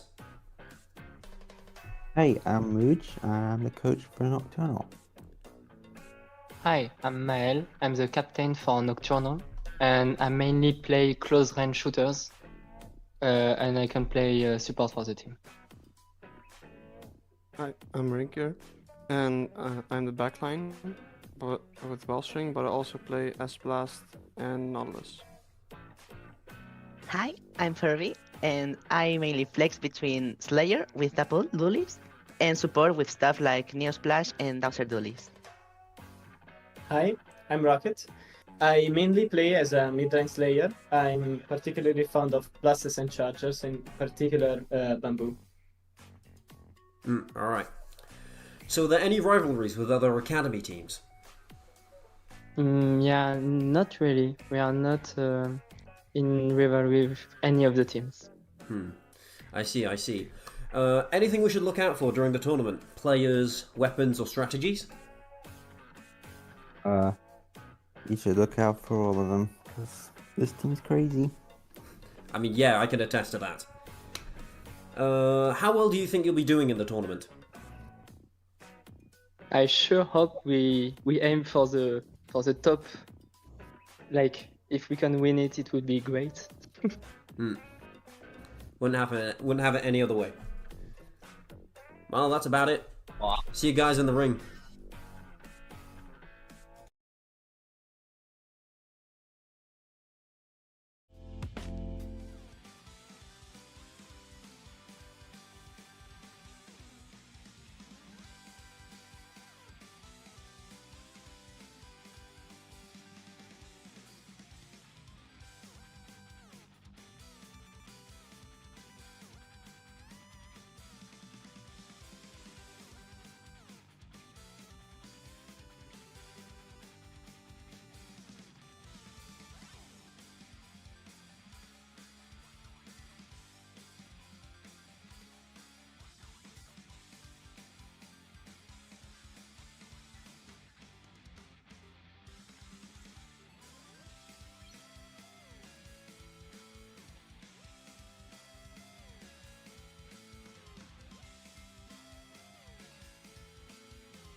from Metalopods. Nocturnal here bringing a backless comp, a backless coolerless comp here with that Dreadringer and the S-Blast 92, or no, is that the 91? Yeah, I think that's the 91. Whatever, it's the kit with the Booyah Bomb. And so Nocturnal are able to take control of the zone at first. They don't cap it until they have won that fight, force the jump out from Metalopods, but that is a good job from Metalopods jumping out rather than going down. But that flank over on the side from those dualies, as well as 2 more going down in mid, does mean that control of the zone goes back to Metalopods. Yeah, and here we see Dynamo on the right, running out of ink, unfortunately, though that was a very powerful spot if they had the ink up. But here's a Crab Tank getting one, popping out of seemingly nowhere, managing to take them by surprise and getting the pick. That is very nice. And Metalopods still has very good control of the zone, but here comes the Zuka out, and they have a Slider and a Crab at the ready, so we may see the zone flip here. All of their specials coming out, and they only neutralize the zone. They haven't capped it yet, and Metalopods is still in control. Yeah, this is a rough spot for Nocturnal. They do keep that player alive, that Dualies player alive, after getting taken out of the Crab, able to cleanly get that other pick on the S-Blast who was looking for them, and that allows Nocturnal to have that positioning. They have that Dualies moving forward a little bit, looking to punish that jump, getting to with assistance from another teammate. Very good coordination there, and that does mean they go 3 players up over Metalopods, and that holds the zone for them for a little bit longer. That should be plenty for them to take the lead. It isn't fully cleaned up. There is still a little bit of blue on it, but that is no issue as Metalopods still are coming back in. However, both teams have 2 specials ready to go, and Metalopods are the first to pop them, but with Nocturnal using that Slider immediately in response, that does keep the status quo, which is great for Nocturnal here as they rapidly approach a knockout in Game 1. This is very bad here. That Crab Tank going down was absolutely disastrous for them. And it looks like they're not going to be able to recover, and that is going to be the game going to Nocturnal. Yeah, they were absolutely ready for that attempt at a retake from Metalopods. Metalopods bringing out the Crab Tank and the Tacticooler, at least attempting to, but Nocturnal had that Slider from the Dreadringer absolutely ready to go, and you love to see that fist bump on the end screen. Nocturnal staying undefeated so far in this tournament. Yeah, and that was very interesting, because halfway through that game, I thought it was like that was looking pretty bad. Using 3 specials and not managing to cap the zone. That seemed like it was going to be really bad for them, but then they managed to turn that around really quickly and then instantly KO the other team effectively. Very, very good back and forth there. And a great performance showing that even when your back is up against the wall, they managed to get creative, found a way to get the zone without specials, and then use that momentum to win the game. Yeah, and they showed a really great understanding of being able to respond to that pressure from Metalopods, being able to extend those fights that they won into control in a strong position as a team, and as well as the coordination that they showed, being able to take those fights together, being able to punish a bit of a lapse in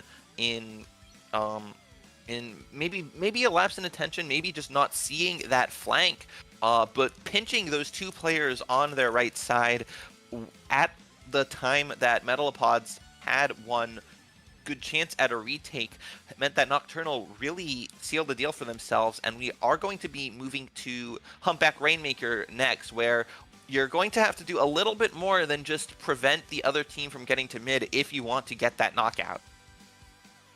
Yeah, absolutely.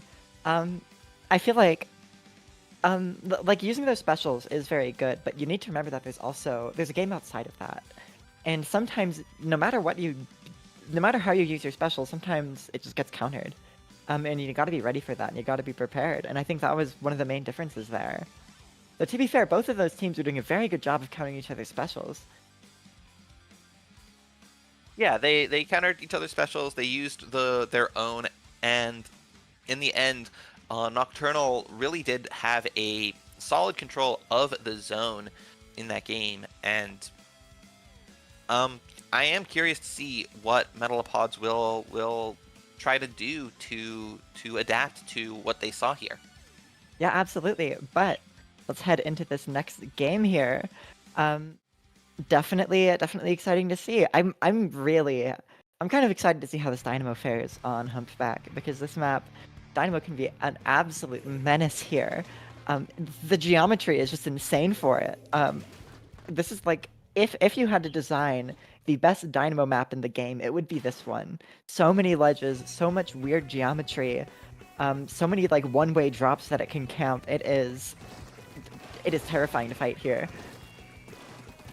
Yeah, it is indeed. The pop quickly going the way of Nocturnal, who did bring a well-string, very good at putting down paint and doing object damage as well. I don't know if they are running Object Shredder or not, but even though they get out the pop, that isn't going to guarantee them total control over mid. There is that bubble coming out from Metalopods, who were able to clear out the space, but they are succumbing to that those specials, the slider going in and the Zuka taking a little bit of space here for Furby on the side of Nocturnal to poke back in with those dualies, use that torpedo coming out to try and get a little further.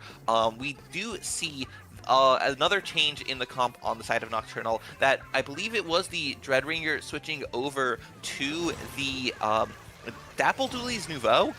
Still with the Reef Slider, but with a very different main weapon. Yeah, that's how you know that they're a Reef Slider main. But here we see the Dynamo almost getting the check, but managing to clear a way through with their team, and it's just the S-Blast left to defend this check. And will they be able to actually stop the Rainmaker? And the Booyah Bomb comes out, but not quite in time. But they do find one, potentially finding two here in a very forward spot. They have to draw attention here, but they unfortunately get taken out by the Rainmaker pop, and that is going to be Nocturnal on the up foot, beginning to move their way into mid. Yeah, there is that first check going down for Metalopods, and so Nocturnal are going to have to do that their own. It is relatively easy to take that first check here on a Humpback pump track, but the problem is getting any further past it, or rather getting much further past it. It's relatively doable, but it's something that you have to watch out for. But there is a massive fight going down in mid. Players going down on both sides. Specials coming out. That Reef Slider able to secure the space for Nocturnal to get another attempt moving the Rainmaker forward. There's those three players grouped up. Someone rushing in for Metalopods. That is their dualies, their own Dapple dualies Nouveau here. Oh my gosh. And wow, that is another push forward for Nocturnal to get that Rainmaker onto the checkpoint. And here we see there is a very fierce battle for Pop here. If they can pop this Rainmaker and grab it, then that is technically the lead. And the Dynamo dropping in, trading one. And the Rainmaker has been popped, so now it is up to Nocturnal to grab it and move forward if they want to go for a very early lead here. But I don't know if I would do that. There's 2 minutes left in the game, and neither of these leads are very safe at all. And the Dapple pushing in, breaking through, popping a slider, getting 2, potentially getting 3 here, but not quite, but still causing enough of a disruption for their team to enter mid.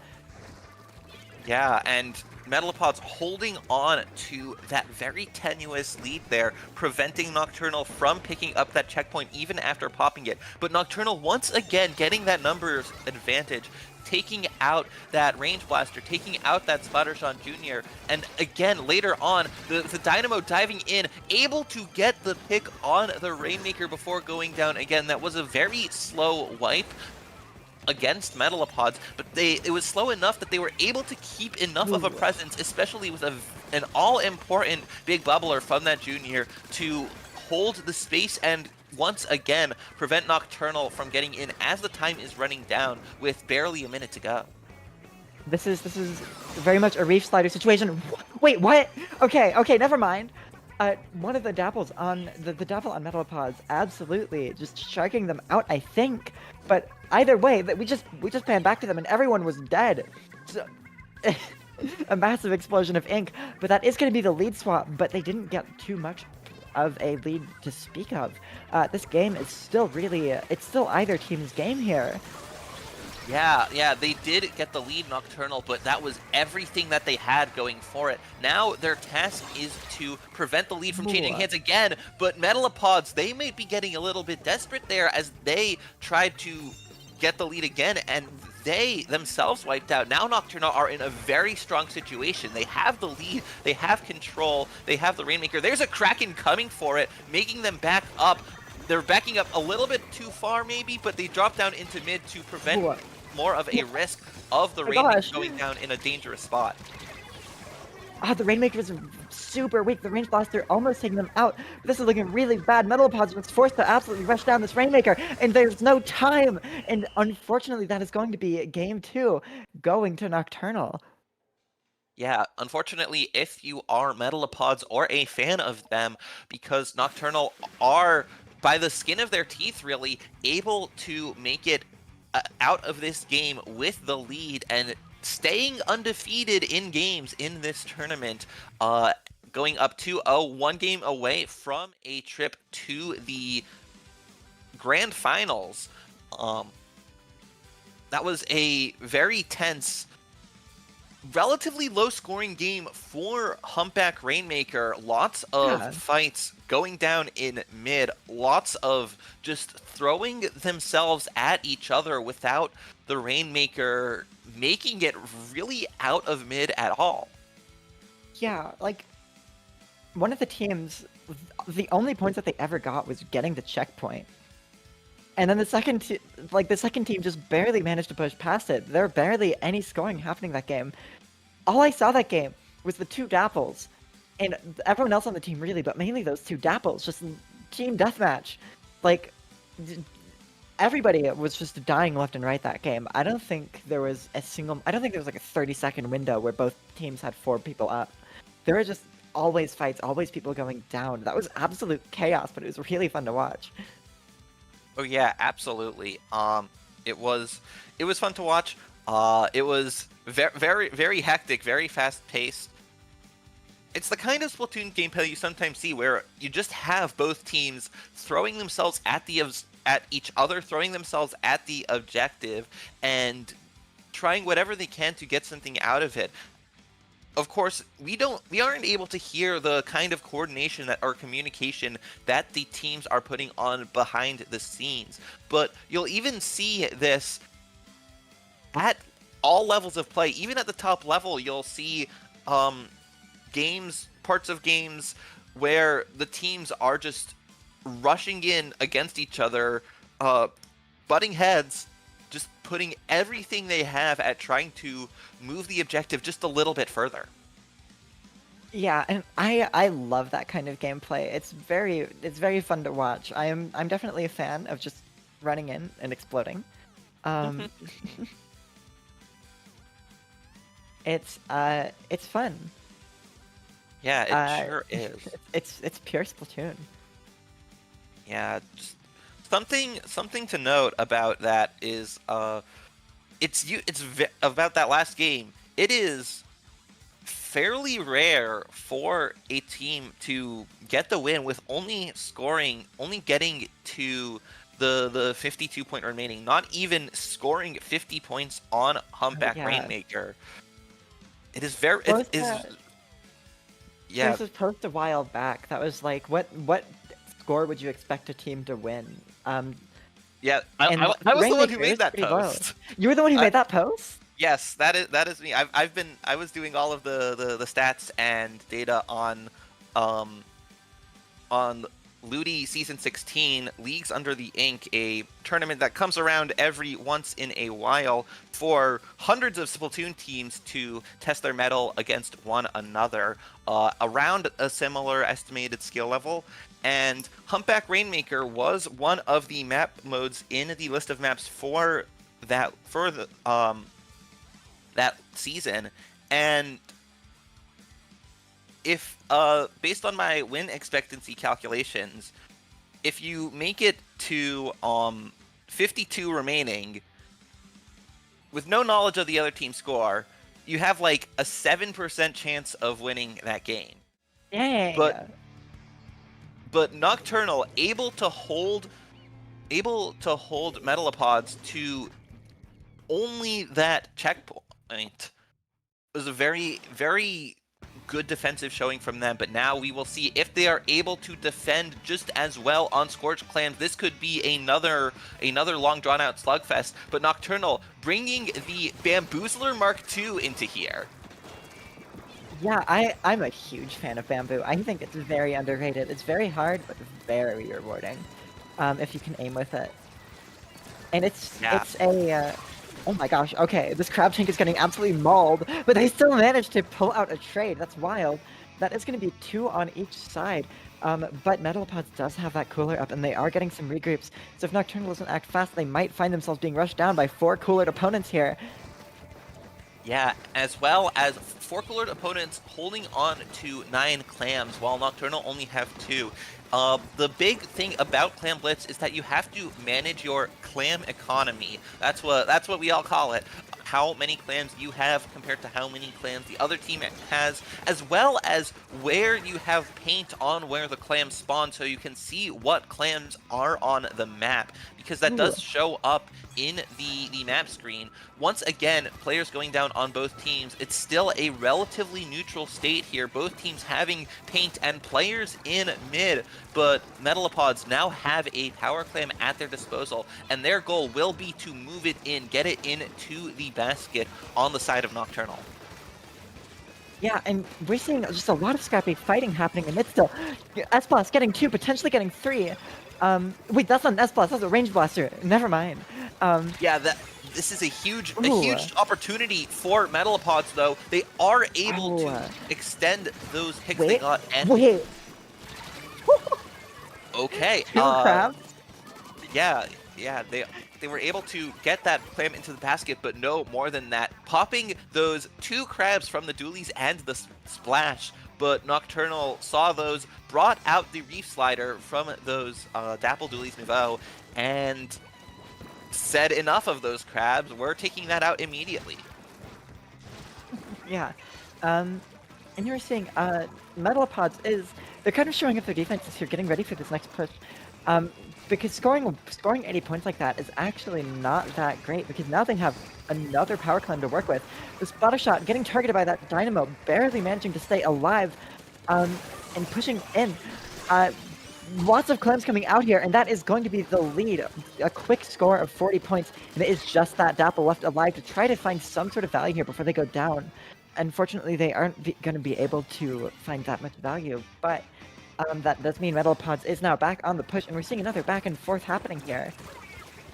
Yeah, it's like we saw in the previous game, Nocturnal using everything at their disposal, all of their specials and all of their lives to score a few more points, getting wiped out as a result, but still managing to come back, and even without a Tacticooler on their team still, being able to control the pace of the game and being able to get those trades, get enough picks to get those points where they need them.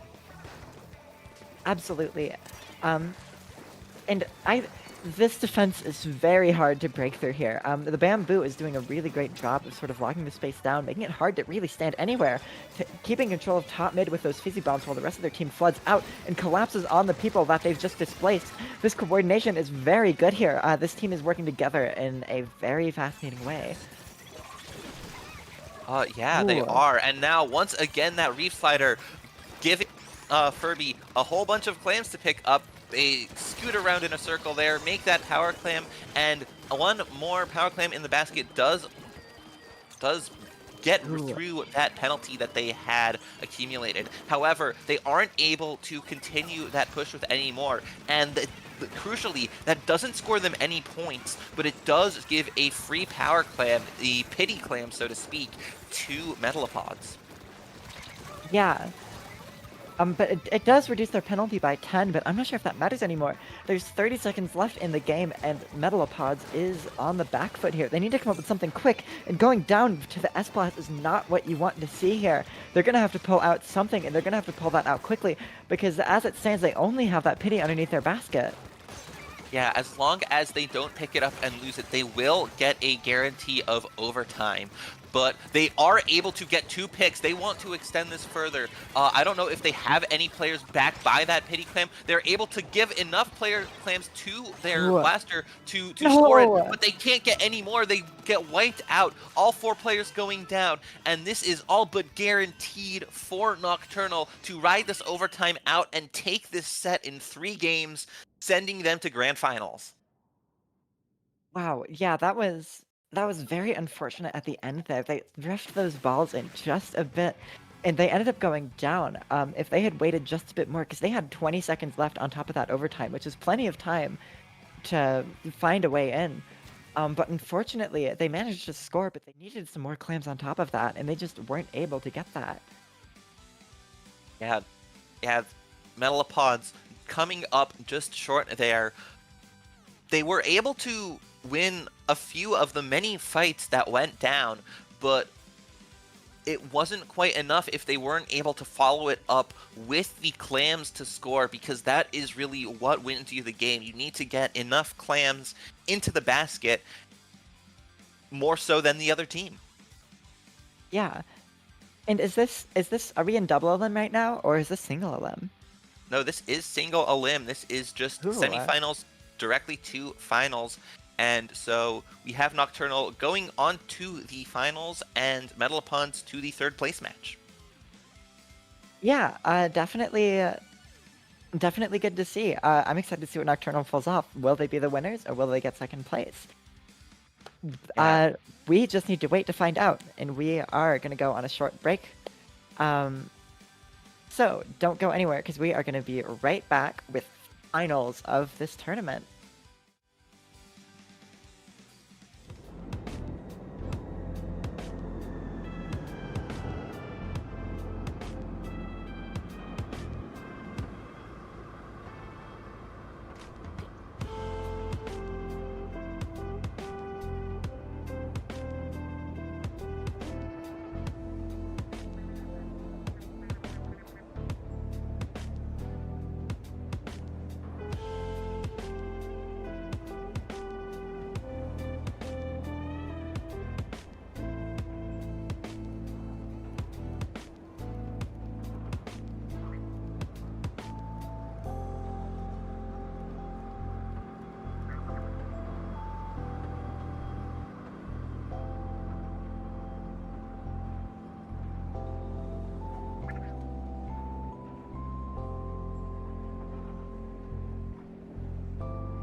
Hello, everybody, and welcome back to Splatoon Stronghold Beginners Academy Showcase Season 2. We're back at it with Nocturnal versus Inquisition. We saw Nocturnal last set, but Inquisition, I haven't seen them personally yet, though I assume we saw them earlier on stream. But I am excited to see what these guys can pull out. Yeah, Inquisition, we did see them earlier. In fact, they played against Metalopods, who we saw in the previous set. That set happened back in round 2 of Swiss, with Inquisition going 3-0. We've got two teams here, both going 3-0 in the group stage, and both winning 8 games in the group stage. In fact, both teams only dropping a game once they had only dropping the last game once they had already clinched a 3-0 record. But Nocturnal coming into this with a sweep over Metalopods in the semifinals, but Inquisition coming in after a 3-2 win, going all the way to Game 5 against the Cooler Zone. Yeah, definitely some exciting stuff. If both of these teams have only dropped 1 game, then that means that if there's any teams worthy of the top 2, then it's these ones. And that also means we're gonna see which one is on top. I bet these sets will be very close, which I'm very, very excited for. Yeah, Nocturnal has put up a strong showing all day, but so has Inquisition, and each of these teams being the last possible team who could take a set off of the other, and in fact, one of them is bound to do so. Both of these teams coming in without dropping a set yet, but they can't both make it to the end of the day like that. Yep, unfortunately, at the end of the day, only one team can go without dropping a set.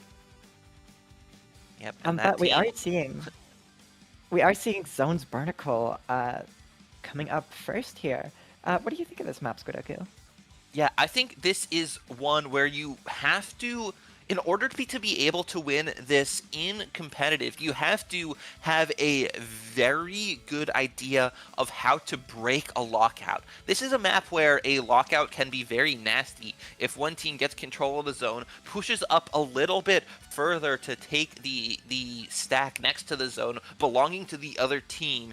If they're able to solidly set up on there, then the team trying to retake has little choice but to drop in very exposed ways, and so it's very difficult to retake unless you're able to put together a coordinated push. So this is one that could go 100-0 early on, but we will see if either of these teams or both of these teams are able to do such a thing. They've showed good coordination all day here, especially from what we have seen. There's a Wellstring coming back out from Nocturnal, and now we will see what they do. Yeah, definitely some interesting stuff.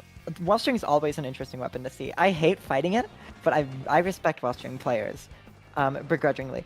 We see an S-Blast checking on the bottom right in a very scary position, but unfortunately they don't actually find any value there, and they get spotted out and taken, but it does look like they managed to pull off a trade.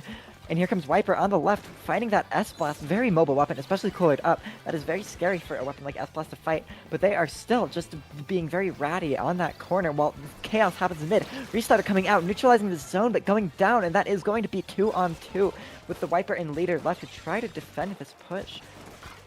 Yeah, Nocturnal here continuing to run that similar team composition, not with a Tacticooler. The Tacticooler being the special weapon that is so defining of the meta at the highest levels of play, but here in the Beginners Academy, anything can win, and even up to mid-level, high-level, you'll see teams running without a cooler and able to succeed. But there is that Ultra Stamp coming out and coming out, getting 2 clean picks, plus a third from a teammate to get Inquisition control of the zone. And this is where they're going to try to get that lockout here, but the Wiper does go down, and Nocturnal are raring to go. They want to come back in. They don't have any specials until now with that Zuka ready, waiting for the opportunity to use it. There's that cooler coming out from the enemy edit, and so they have a target for that Zuka if they choose to use it now. But first, the shot does go down, in fact,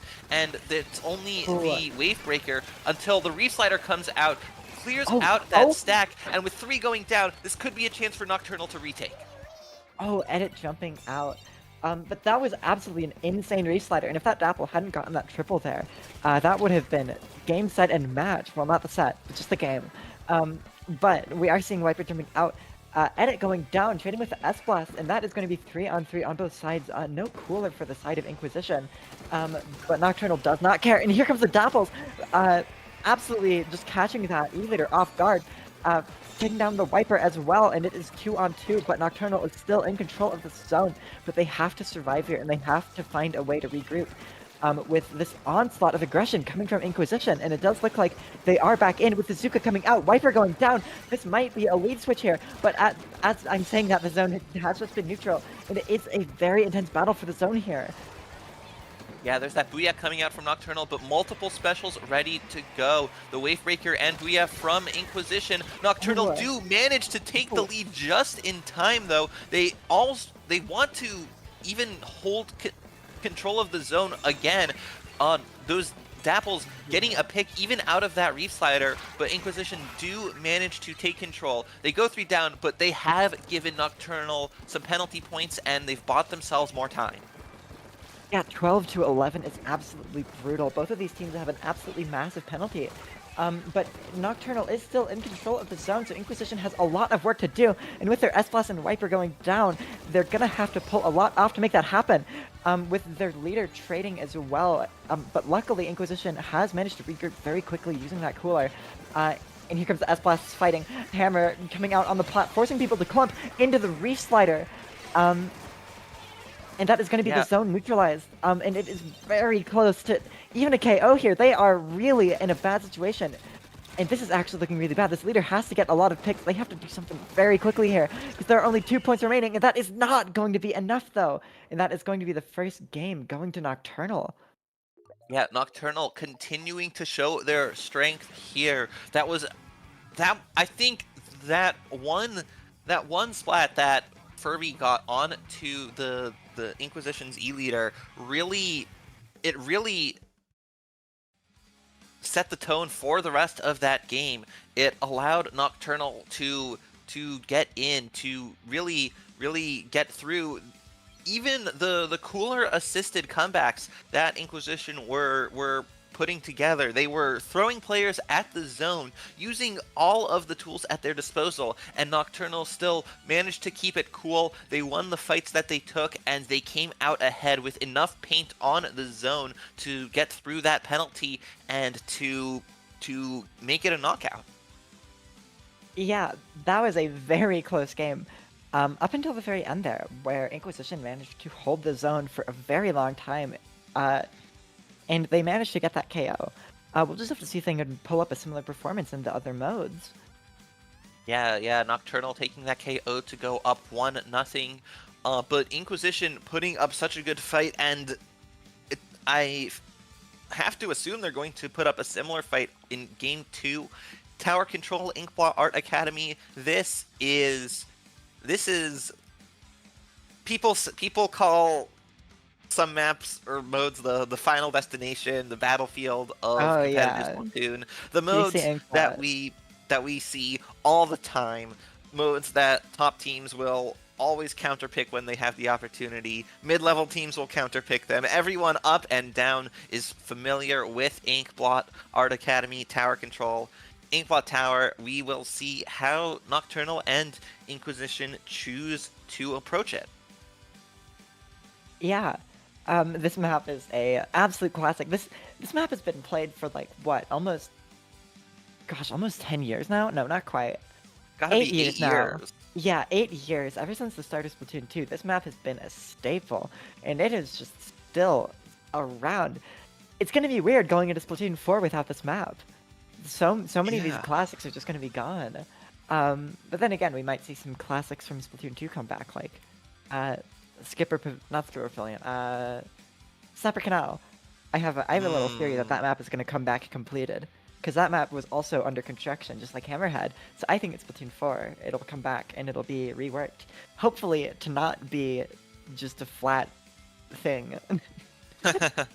We'll see. It'll be interesting to see what Splatoon 4 brings back to us, and for all we know, Nintendo could just go ahead and say, you know what?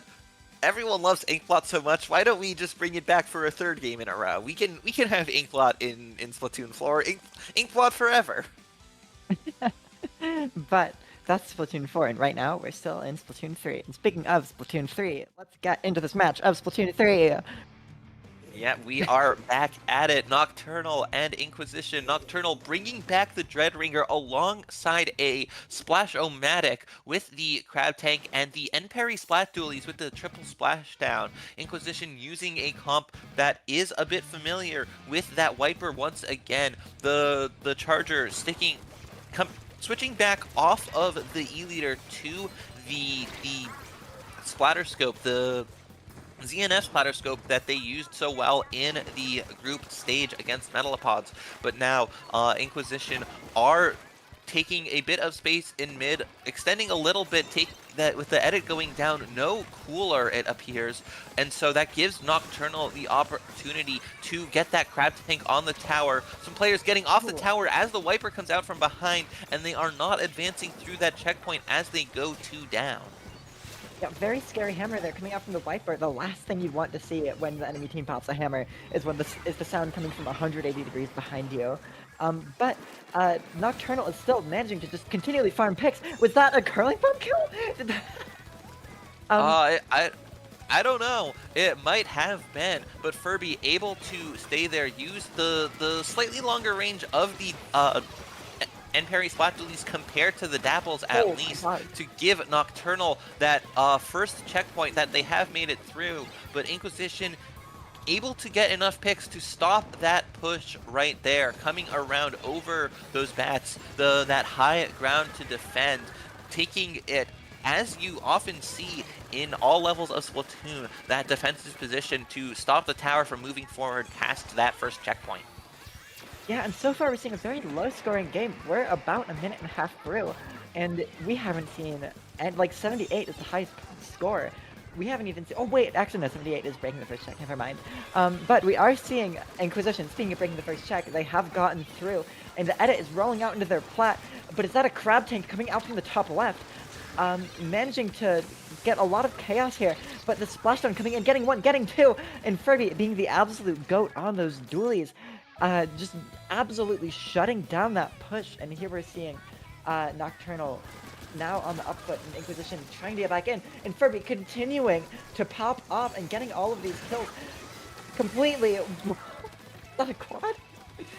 Oh, I don't know. Furby is on a splatting streak right now, able to use that triple splashdown to extend the push a little bit more. Getting on the tower, in fact, as their teammate goes down, but there is that Crab Tank coming out. No one on the tower at the moment. The Crab Tank can easily slip back onto it, though, and they only needed a few more points, so they do take the lead here, and in fact make it through the second checkpoint. These points here, getting the tower through that plat, are crucial. These could make or break the game, depending on just how far you can make it on there. If both teams do make it through that second checkpoint, which does happen fairly often, it is a matter of how far along to the third checkpoint you can make it. And setting a mark for Inquisition to beat. Nocturnal are done with that push, getting a trade out there, but with only that Dreadringer left alive for a time, they don't have any specials charged to defend. Oh, but here comes the Reach Slider coming out, not getting anything, exploding under the tower, putting them in a very good spot to shut down this push, and that is going to be the end of it. Shut down at 50, not able to break through that second check, which is absolutely crucial, because that second check is really what is going to make or break their push. They have to get through that check in order to get the lead, and that check is very, very hard to break through. You need a very strong string of momentum. But speaking of a strong string of momentum, we might see something happen here. A lot of specials out on really either side. But Nocturnal is managing to find their way through, slowly but surely pushing through this tower. But the Charger getting one, that was an absolutely crucial pick on the bow. Yeah, something that Nocturnal have been doing here, have been like really just throwing themselves all at fights together and using that to try and take them. Great picks here from that Ultra Stamp, getting one with the swings and another with the throw, giving Inquisition a potential opportunity here, especially as that Wellstring goes down, but they will have to contend with a Crab Tank ready to go. There is Looney getting that Dreadringer, able to give Inquisition a chance. The Cooler is on the tower path here, and no one is riding the tower. They have 15 seconds left with nobody on the tower for so long. Nocturnal do have another chance to defend and hold on to this lead. They go 2 down though, but the Crab Tank still in that high ground. The Wiper might be coming around from behind, able to neutralize and take out the Crab. So Inquisition are still going. There is a Hey! It's not quite enough. Oh my gosh! The Wiper on the hammer absolutely clutching that up, but then somebody on Nocturnal as well managing to slip through and breaking through the tower, which is really what matters in the moment. That was a very exciting end to that game there. Both teams really clutched that up. They Inquisition clutched that up, but then Nocturnal counter clutched it up. And so we managed to see that they managed to hold that lead. But that was incredible.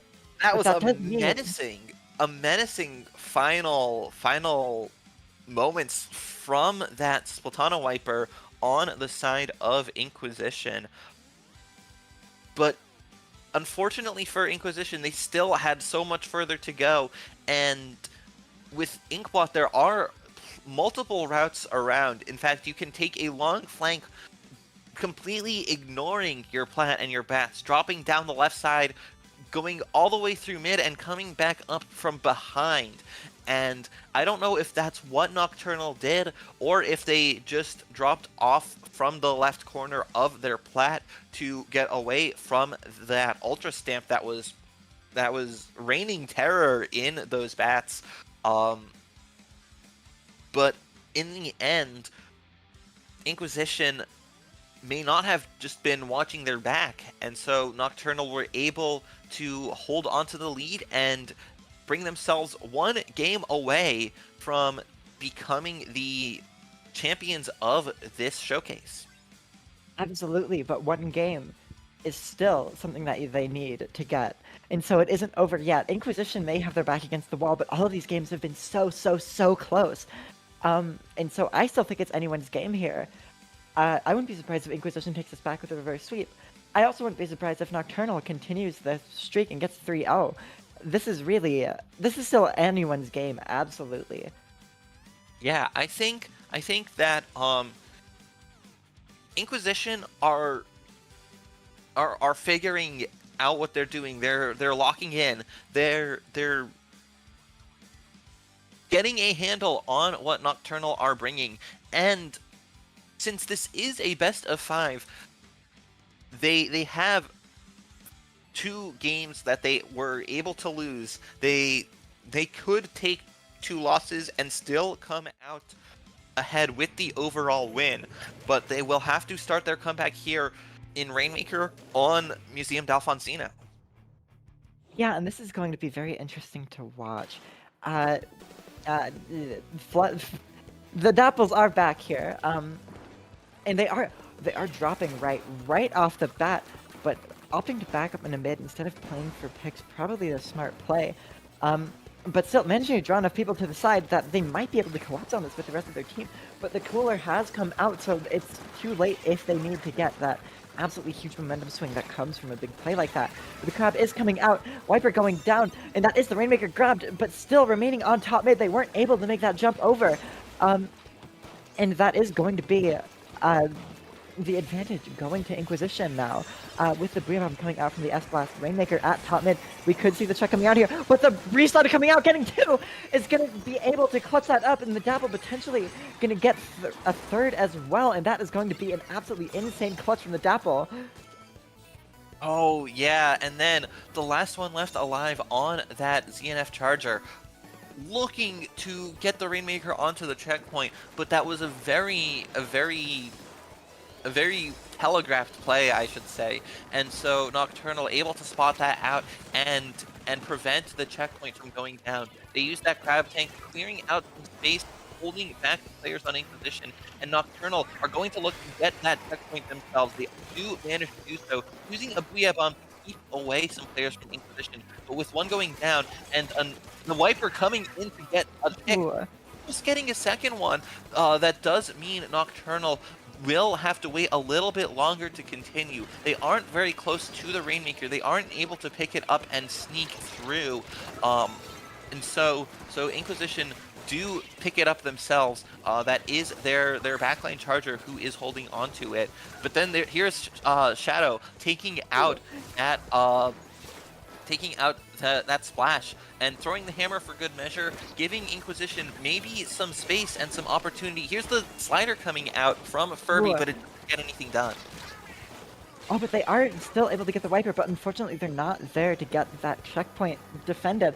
And that does look like it is going to be Pop going to Inquisition, or going to Nocturnal, but Inquisition has broken the checkpoint as well, and that is basically neck and neck tied up.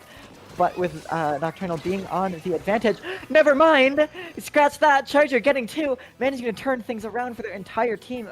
Unfortunately, though, they do go down in the process. But that is going to be a huge momentum swing for Inquisition, managing to break through that checkpoint. And with the cooler out and with the Wiper potentially pushing up here, getting the S-Blast, potentially getting the bow as well in a very good ratting spot. The Rainmaker has been reset, so they are going to need a bit more time to repop that. Which are precious seconds that that Nocturnal is going to use to resolve. One thing I've been noticing is that the Nocturnal, their splash was holding onto that Crab Tank, and they finally did stay alive and use it, holding back Inquisition for a little bit longer. But I also did go and check how the other side semifinal played out between Inquisition and the Cooler Zone, and that was a reverse sweep for Inquisition. They were 2 games down in the semifinal before coming back to take it in 5, and they have absolutely the opportunity to do so now with that 2-player numbers advantage here and 3 specials ready to go. They have the resources at their disposal unless that Wellstring can get more clean picks like the one they just got here. Every special in the universe coming out on the side of Inquisition, but they haven't managed to break through. The bow is going down though, and it's just the splash, and the Dapple's coming out of spawn. That is going to be a lead switch, but the splash is actually going to manage to go behind and pick the Rainmaker. But that is going to be Inquisition now on the advantage, continuing to score points. But that is going to be Inquisition with the lead, and now Nocturnal is forced to get back to that lead themselves, and that is a very impressive lead. All the way down to 27 points is very intimidating to push through, especially when there's only 30 seconds left in the match. Yeah, I think what's defining this game really is a showcase of 2 different styles of play. Nocturnal kind of throwing themselves at the objective versus Inquisition kind of flipping a switch in the second half, playing patiently, holding onto the Rainmaker, holding onto control of mid until they were able to move forward. But Nocturnal might be able to play that game too unless they go down with the Rainmaker, and with only the S-Blast left alive, there's no way that they're going to pop that shield alone. And with the time running out, Inquisition are on the board with a game win. That was such a good push there. Very good game. These games are hype. This is, if there's any 2 teams that should be fighting each other in the top 2, it's these. Because it seemed like it was in Nocturnal's favor, but that was a very different story from Inquisition. We really got to see the power of that Zenith Charger, getting some very, very crucial picks. And that was really what allowed them to get those pushes out, because of those picks coming out from that Charger. Yeah, I think that was a game of two halves. In the first half of the game or so, maybe the first 2 minutes, we saw the teams going back and forth, trading the Rainmaker, getting almost to the checkpoint and then to the checkpoint. But then it was almost as if Inquisition flipped a switch. They started playing very patiently, started holding onto control, started keeping the Rainmaker in their possession and waiting for that golden opportunity to push. And once they found it, they managed to take the lead, as well as tacking on a few more points for good measure. And in the end, that was enough for them to come out ahead in this game, making Nocturnal have to play from behind there.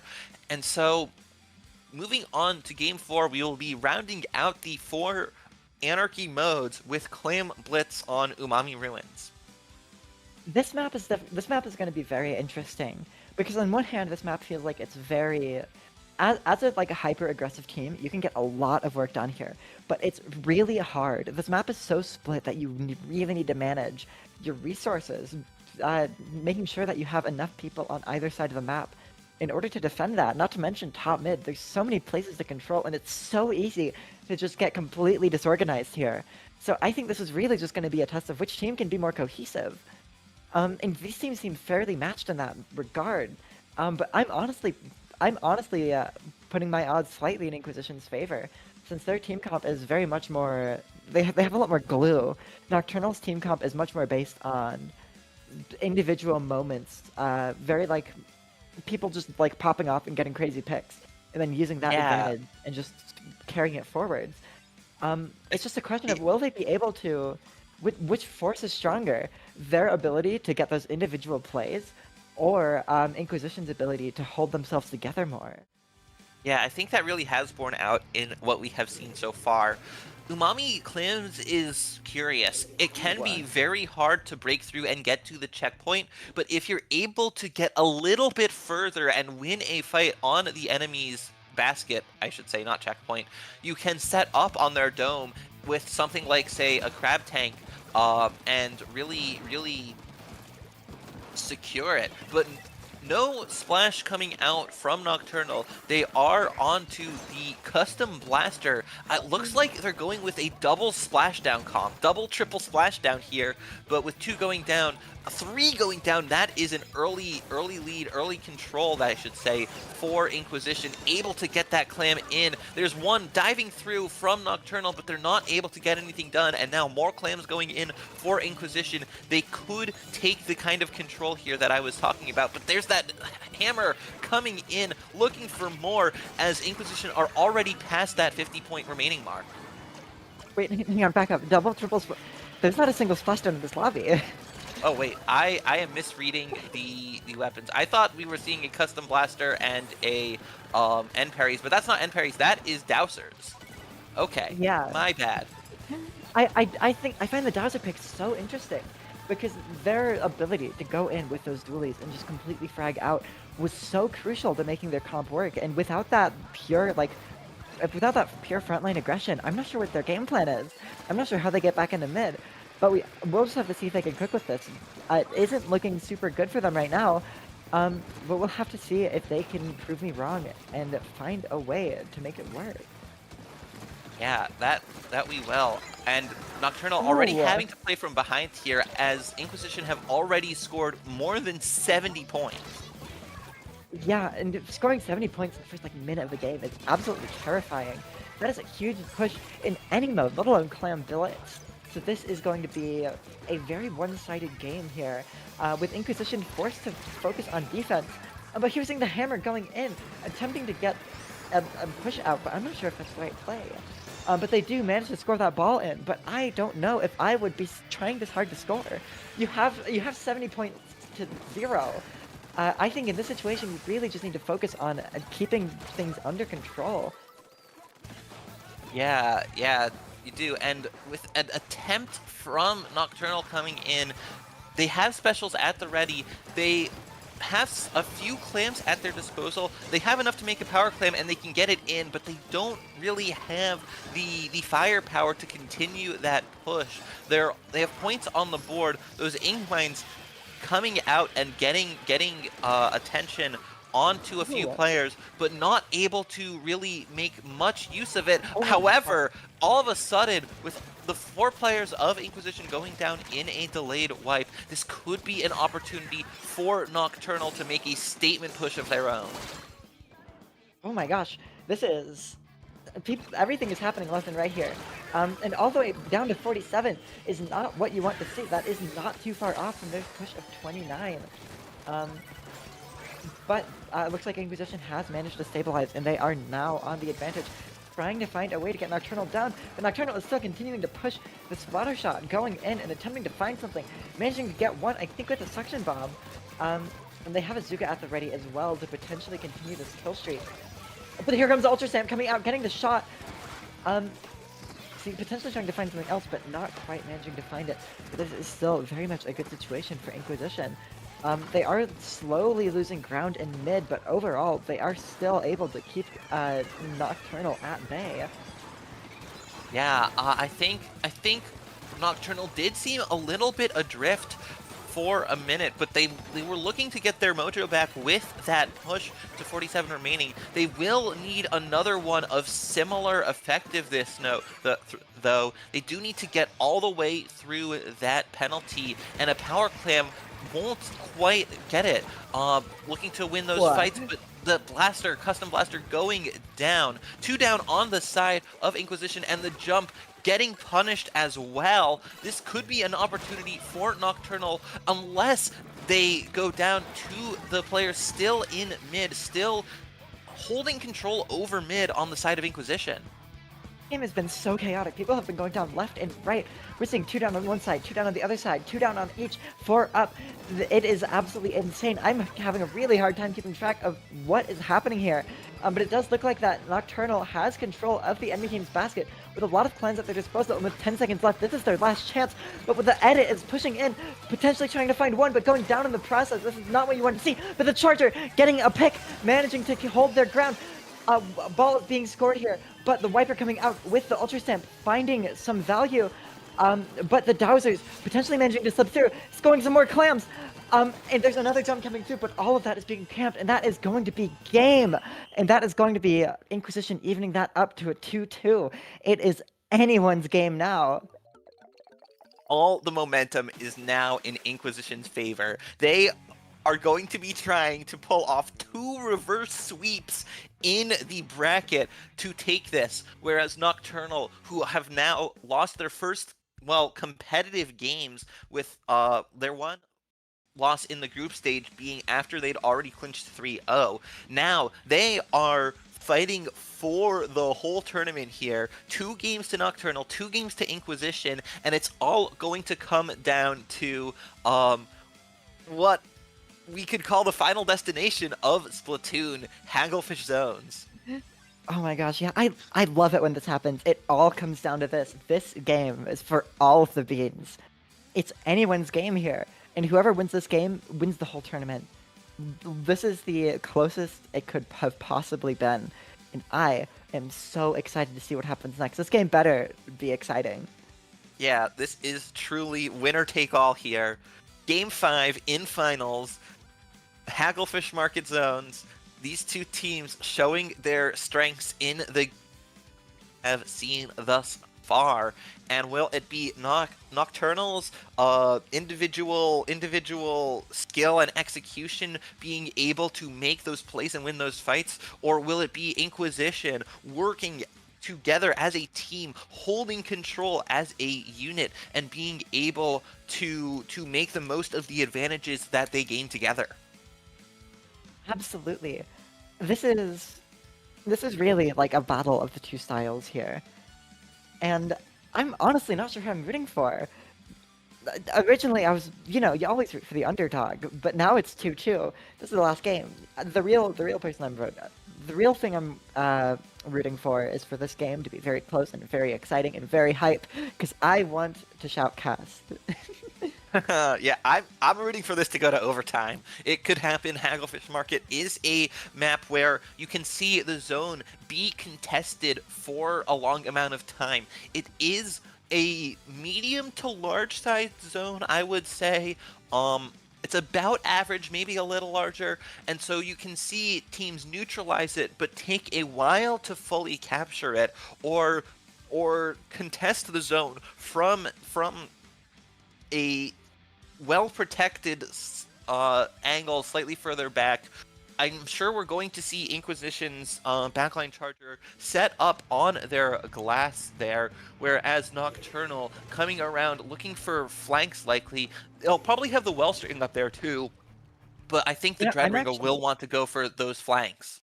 I'm betting the Charger's going to set up behind the ledge in mid to try to get for an early pick, but that's just my guess. With how the Charger's been playing, they're finding all of these ridiculous angles. And yep, they are dropping, finding a way into exactly the position I was thinking. We'll have to see if they can find value out of it, or if they're going to go down in the process, because while this position is very powerful, it is also very risky. Very much a glass cannon play. But it does look like Nocturnal does have the early lead here. And here comes the Wiper coming out with the Ultra Stamp, getting taken out by the shot though, which is very unfortunate, and we're seeing a very strong early play from Nocturnal. We'll just have to see how long this can last, because they also have 3 specials at the ready. Crab Tank, Zuka, and a Slider. Here comes the Zuka, but the strikes are coming out on the zone, but a bit early, and the Charger goes down in the process. The edit has a cooler coming out, but we are already seeing it is down to 50. But here comes the Ultra Stamp. Bria Bomb coming out as well, but the Reslider coming out, 2 going down on the side of Inquisition. That is going to be a very, very bad thing. And with it all the way already down to 30, this is very much a statement of an early play, but that is going to be the zone flipped. Thank goodness, because I did not want a 1-minute grand final bracket, game 5 grand final. But Wiper jumps back in, one behind them, and the shot manages to get one. In the form of the Wiper, and that's not the shot, that's the dually. Getting another, getting taken down by the Charger. Zuka coming out, getting 2, and that is going to be yet another very good play from Nocturnal. Yeah, Nocturnal setting themselves up in a very strong position here, forcing Inquisition to play a little bit back in a bit of an awkward spot, with 3 of them grouping up around that glass. They've got that hammer coming out, able to get a pick through the zone, popping it off with a throw to capture it, and now this is the opportunity. Nocturnal have 2 players up, with one with the Slider used with not very much effect, but they do get 2 down, but the strikes are still able to hold a bit of space and prevent Nocturnal from diving in quite so fast, except for those dualies moving in, getting the pick, and getting control back of the zone. Inquisition still able to respond to every play of Nocturnal with a recovery of their own, and able to take the splat zone, but there's that flank coming in with the Slider right up the middle. Those specials coming out to give Nocturnal the zone once again. People going down left and right here. It's just the Wiper versus 2. But if there's anything I know about Wiper, it's that that is a situation where it is absolutely comfortable. And Wiper getting 1, managing to stall it out, and the other one goes down, and that is going to be just 2 left alive on the side of Nocturnal. The zone flipping, and that is going to be the Wiper breaking through, pinching the Dreadbringer, and managing to get that pick, and that is going to be their hold secured, with the S+ potentially getting another, and that is going to be the penalty going down, basically. Yeah, and with the Welsh being alive. Yeah, with the gosh. specials coming out, the strikes popped immediately as soon as the Charger gets it. The Booyah Bomb ready to go, as well as the Hammer. This is a chance for Inquisition to burn through those points and get the lead. They get 1 pick, but lose 2. They get another, and that could be crucial at holding back the players on Nocturnal. That is enough for the lead to go to Inquisition. 26 remaining to 28. Nocturnal looking to use that Crab, use that Wave Breaker, but Inquisition still have the zone, and they're scoring yet a few more points. Oh my gosh. Okay, 28 to 23, and that is going to be a huge, huge momentum swing in the form of on the side of Nocturnal, and they are already flooding out into Inquisition's plat, but they came back fast with Cooler. Wiper dropping on the right, trying to draw people away so the rest of their team can push in, jumping out, and they have managed to take control of plat just that way. Yeah, they need to stay alive. They need to get and use their specials. There's the Cooler and the strikes coming out. There's not a lot of points left on the zone. They're able to neutralize it and take it and prevent a knockout from coming out just yet. One going down on each side, another down on Nocturnal. This could be another chance for Inquisition if they're able to stay alive and keep the paint, but there's less than a minute left here. Nocturnal have the zone once again, but it's not lasting for very long. The crab shredded immediately, and Inquisition are looking for everything that they have to try and come back, but with 3 going down, this could be it for Nocturnal. 30 seconds remain. It is one last possible chance for Inquisition.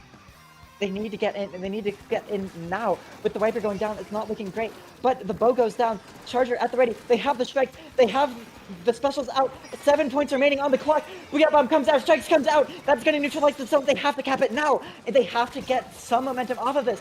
But it goes down. But the 2 goes down on the side of Nocturnal, and that is going to be a hold set up for Inquisition. They have to secure this. Crab Tank coming out, but being shredded by the Viper and the Charger from both sides. And that's going to be the zone neutralized. They have to hold this. That is going to be an early cap. And that... Oh, but the slider comes out. They need to make sure the slider doesn't cap. They don't throw the suction bomb, so it's not going to insta-cap. But no! The slider insta-caps, and that is going to be a game. Oh my goodness. That was everything we wanted to see. That was an overtime Game 5 Grand Finals. The reverse sweep didn't quite come through for Inquisition with that last slider coming out. The fist bump at the end between the 2 dabs. The 2 dabbing players, the 2 dabbing Inkfish. And that is quite the celebration for Nocturnal, as they are your Stronghold Beginner Academy Showcase Season 2 champions. Yep, Nocturnal has been named the Valedictorians of Splatoon Stronghold Beginners Academy Season 2. Let's go. Absolutely deserved, though either of those teams really would have deserved it. Oh my gosh, I need to breathe. Wow, yeah. Inquisition nearly pulling off 2 reverse sweeps in the bracket, and Nocturnal barely holding on after losing their first 2 competitive games in Grand Finals, coming back to pull through in the end. Absolutely. That was incredible. That was such a fun set to come. I am very much glad I got to be here for this. I love shouting. Me too. I love shoutcasting. That was exhilarating. But yeah. Squidoku, where can these wonderful people find you? Yeah, you can find me on Blue Sky, where I am squidoku.bsky.social. You can also find me on the Fediverse if you're on there, where I am Squidoku on splatsville.social. How about you, Asect? You can find me, asect.xyz, on Blue Sky and just Asect on YouTube, though I am rebranding soon, so keep an eye out for that.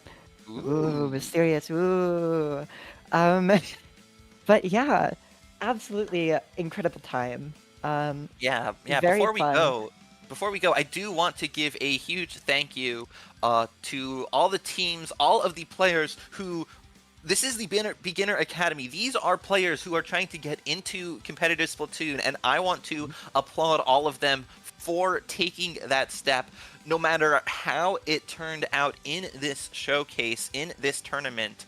I think it's awesome that people are still seeing this wonderful game of ours and wanting to join the competitive community. I want to shout out to our streamer. The commentators we had on earlier, everyone involved in the Splatoon Stronghold for making this happen, as well as all of you in the audience. Thank you for showing up. Thank you for showing your support for all of these teams that we showed on stream, and thank you for making this possible. Absolutely, it is so awesome to see Splatoon Stronghold putting this sort of resource out there for these new players. Getting into comp is not an easy task, and I think this is a fantastic resource. This is the kind of thing I wish I had when I was getting into comp. But yeah, thank you guys so much for watching. And I do believe we still have some stuff to show you, but that is going to be our time to dip out. So thank you guys so much for watching. Stick around for what we have to show at the very end. But yeah, see you guys! You want to get started in competitive Splatoon but don't know how to? The Stronghold offers a free Beginners Academy service for new players wanting to play Splatoon competitively. We want to make it as easy as possible for new players to join competitive. We'll create teams out of applicants and train you through a season providing scrims, practices, and coaching. At the end of the season, teams that graduate will play in their first community tournament. Graduating teams will be given a free logo and invited to play in the invite-only Academy Showcase event, where they get to play on stream and show off the skills they've learned in the Academy. So what are you waiting for? Apply for the Academy today using the link on screen.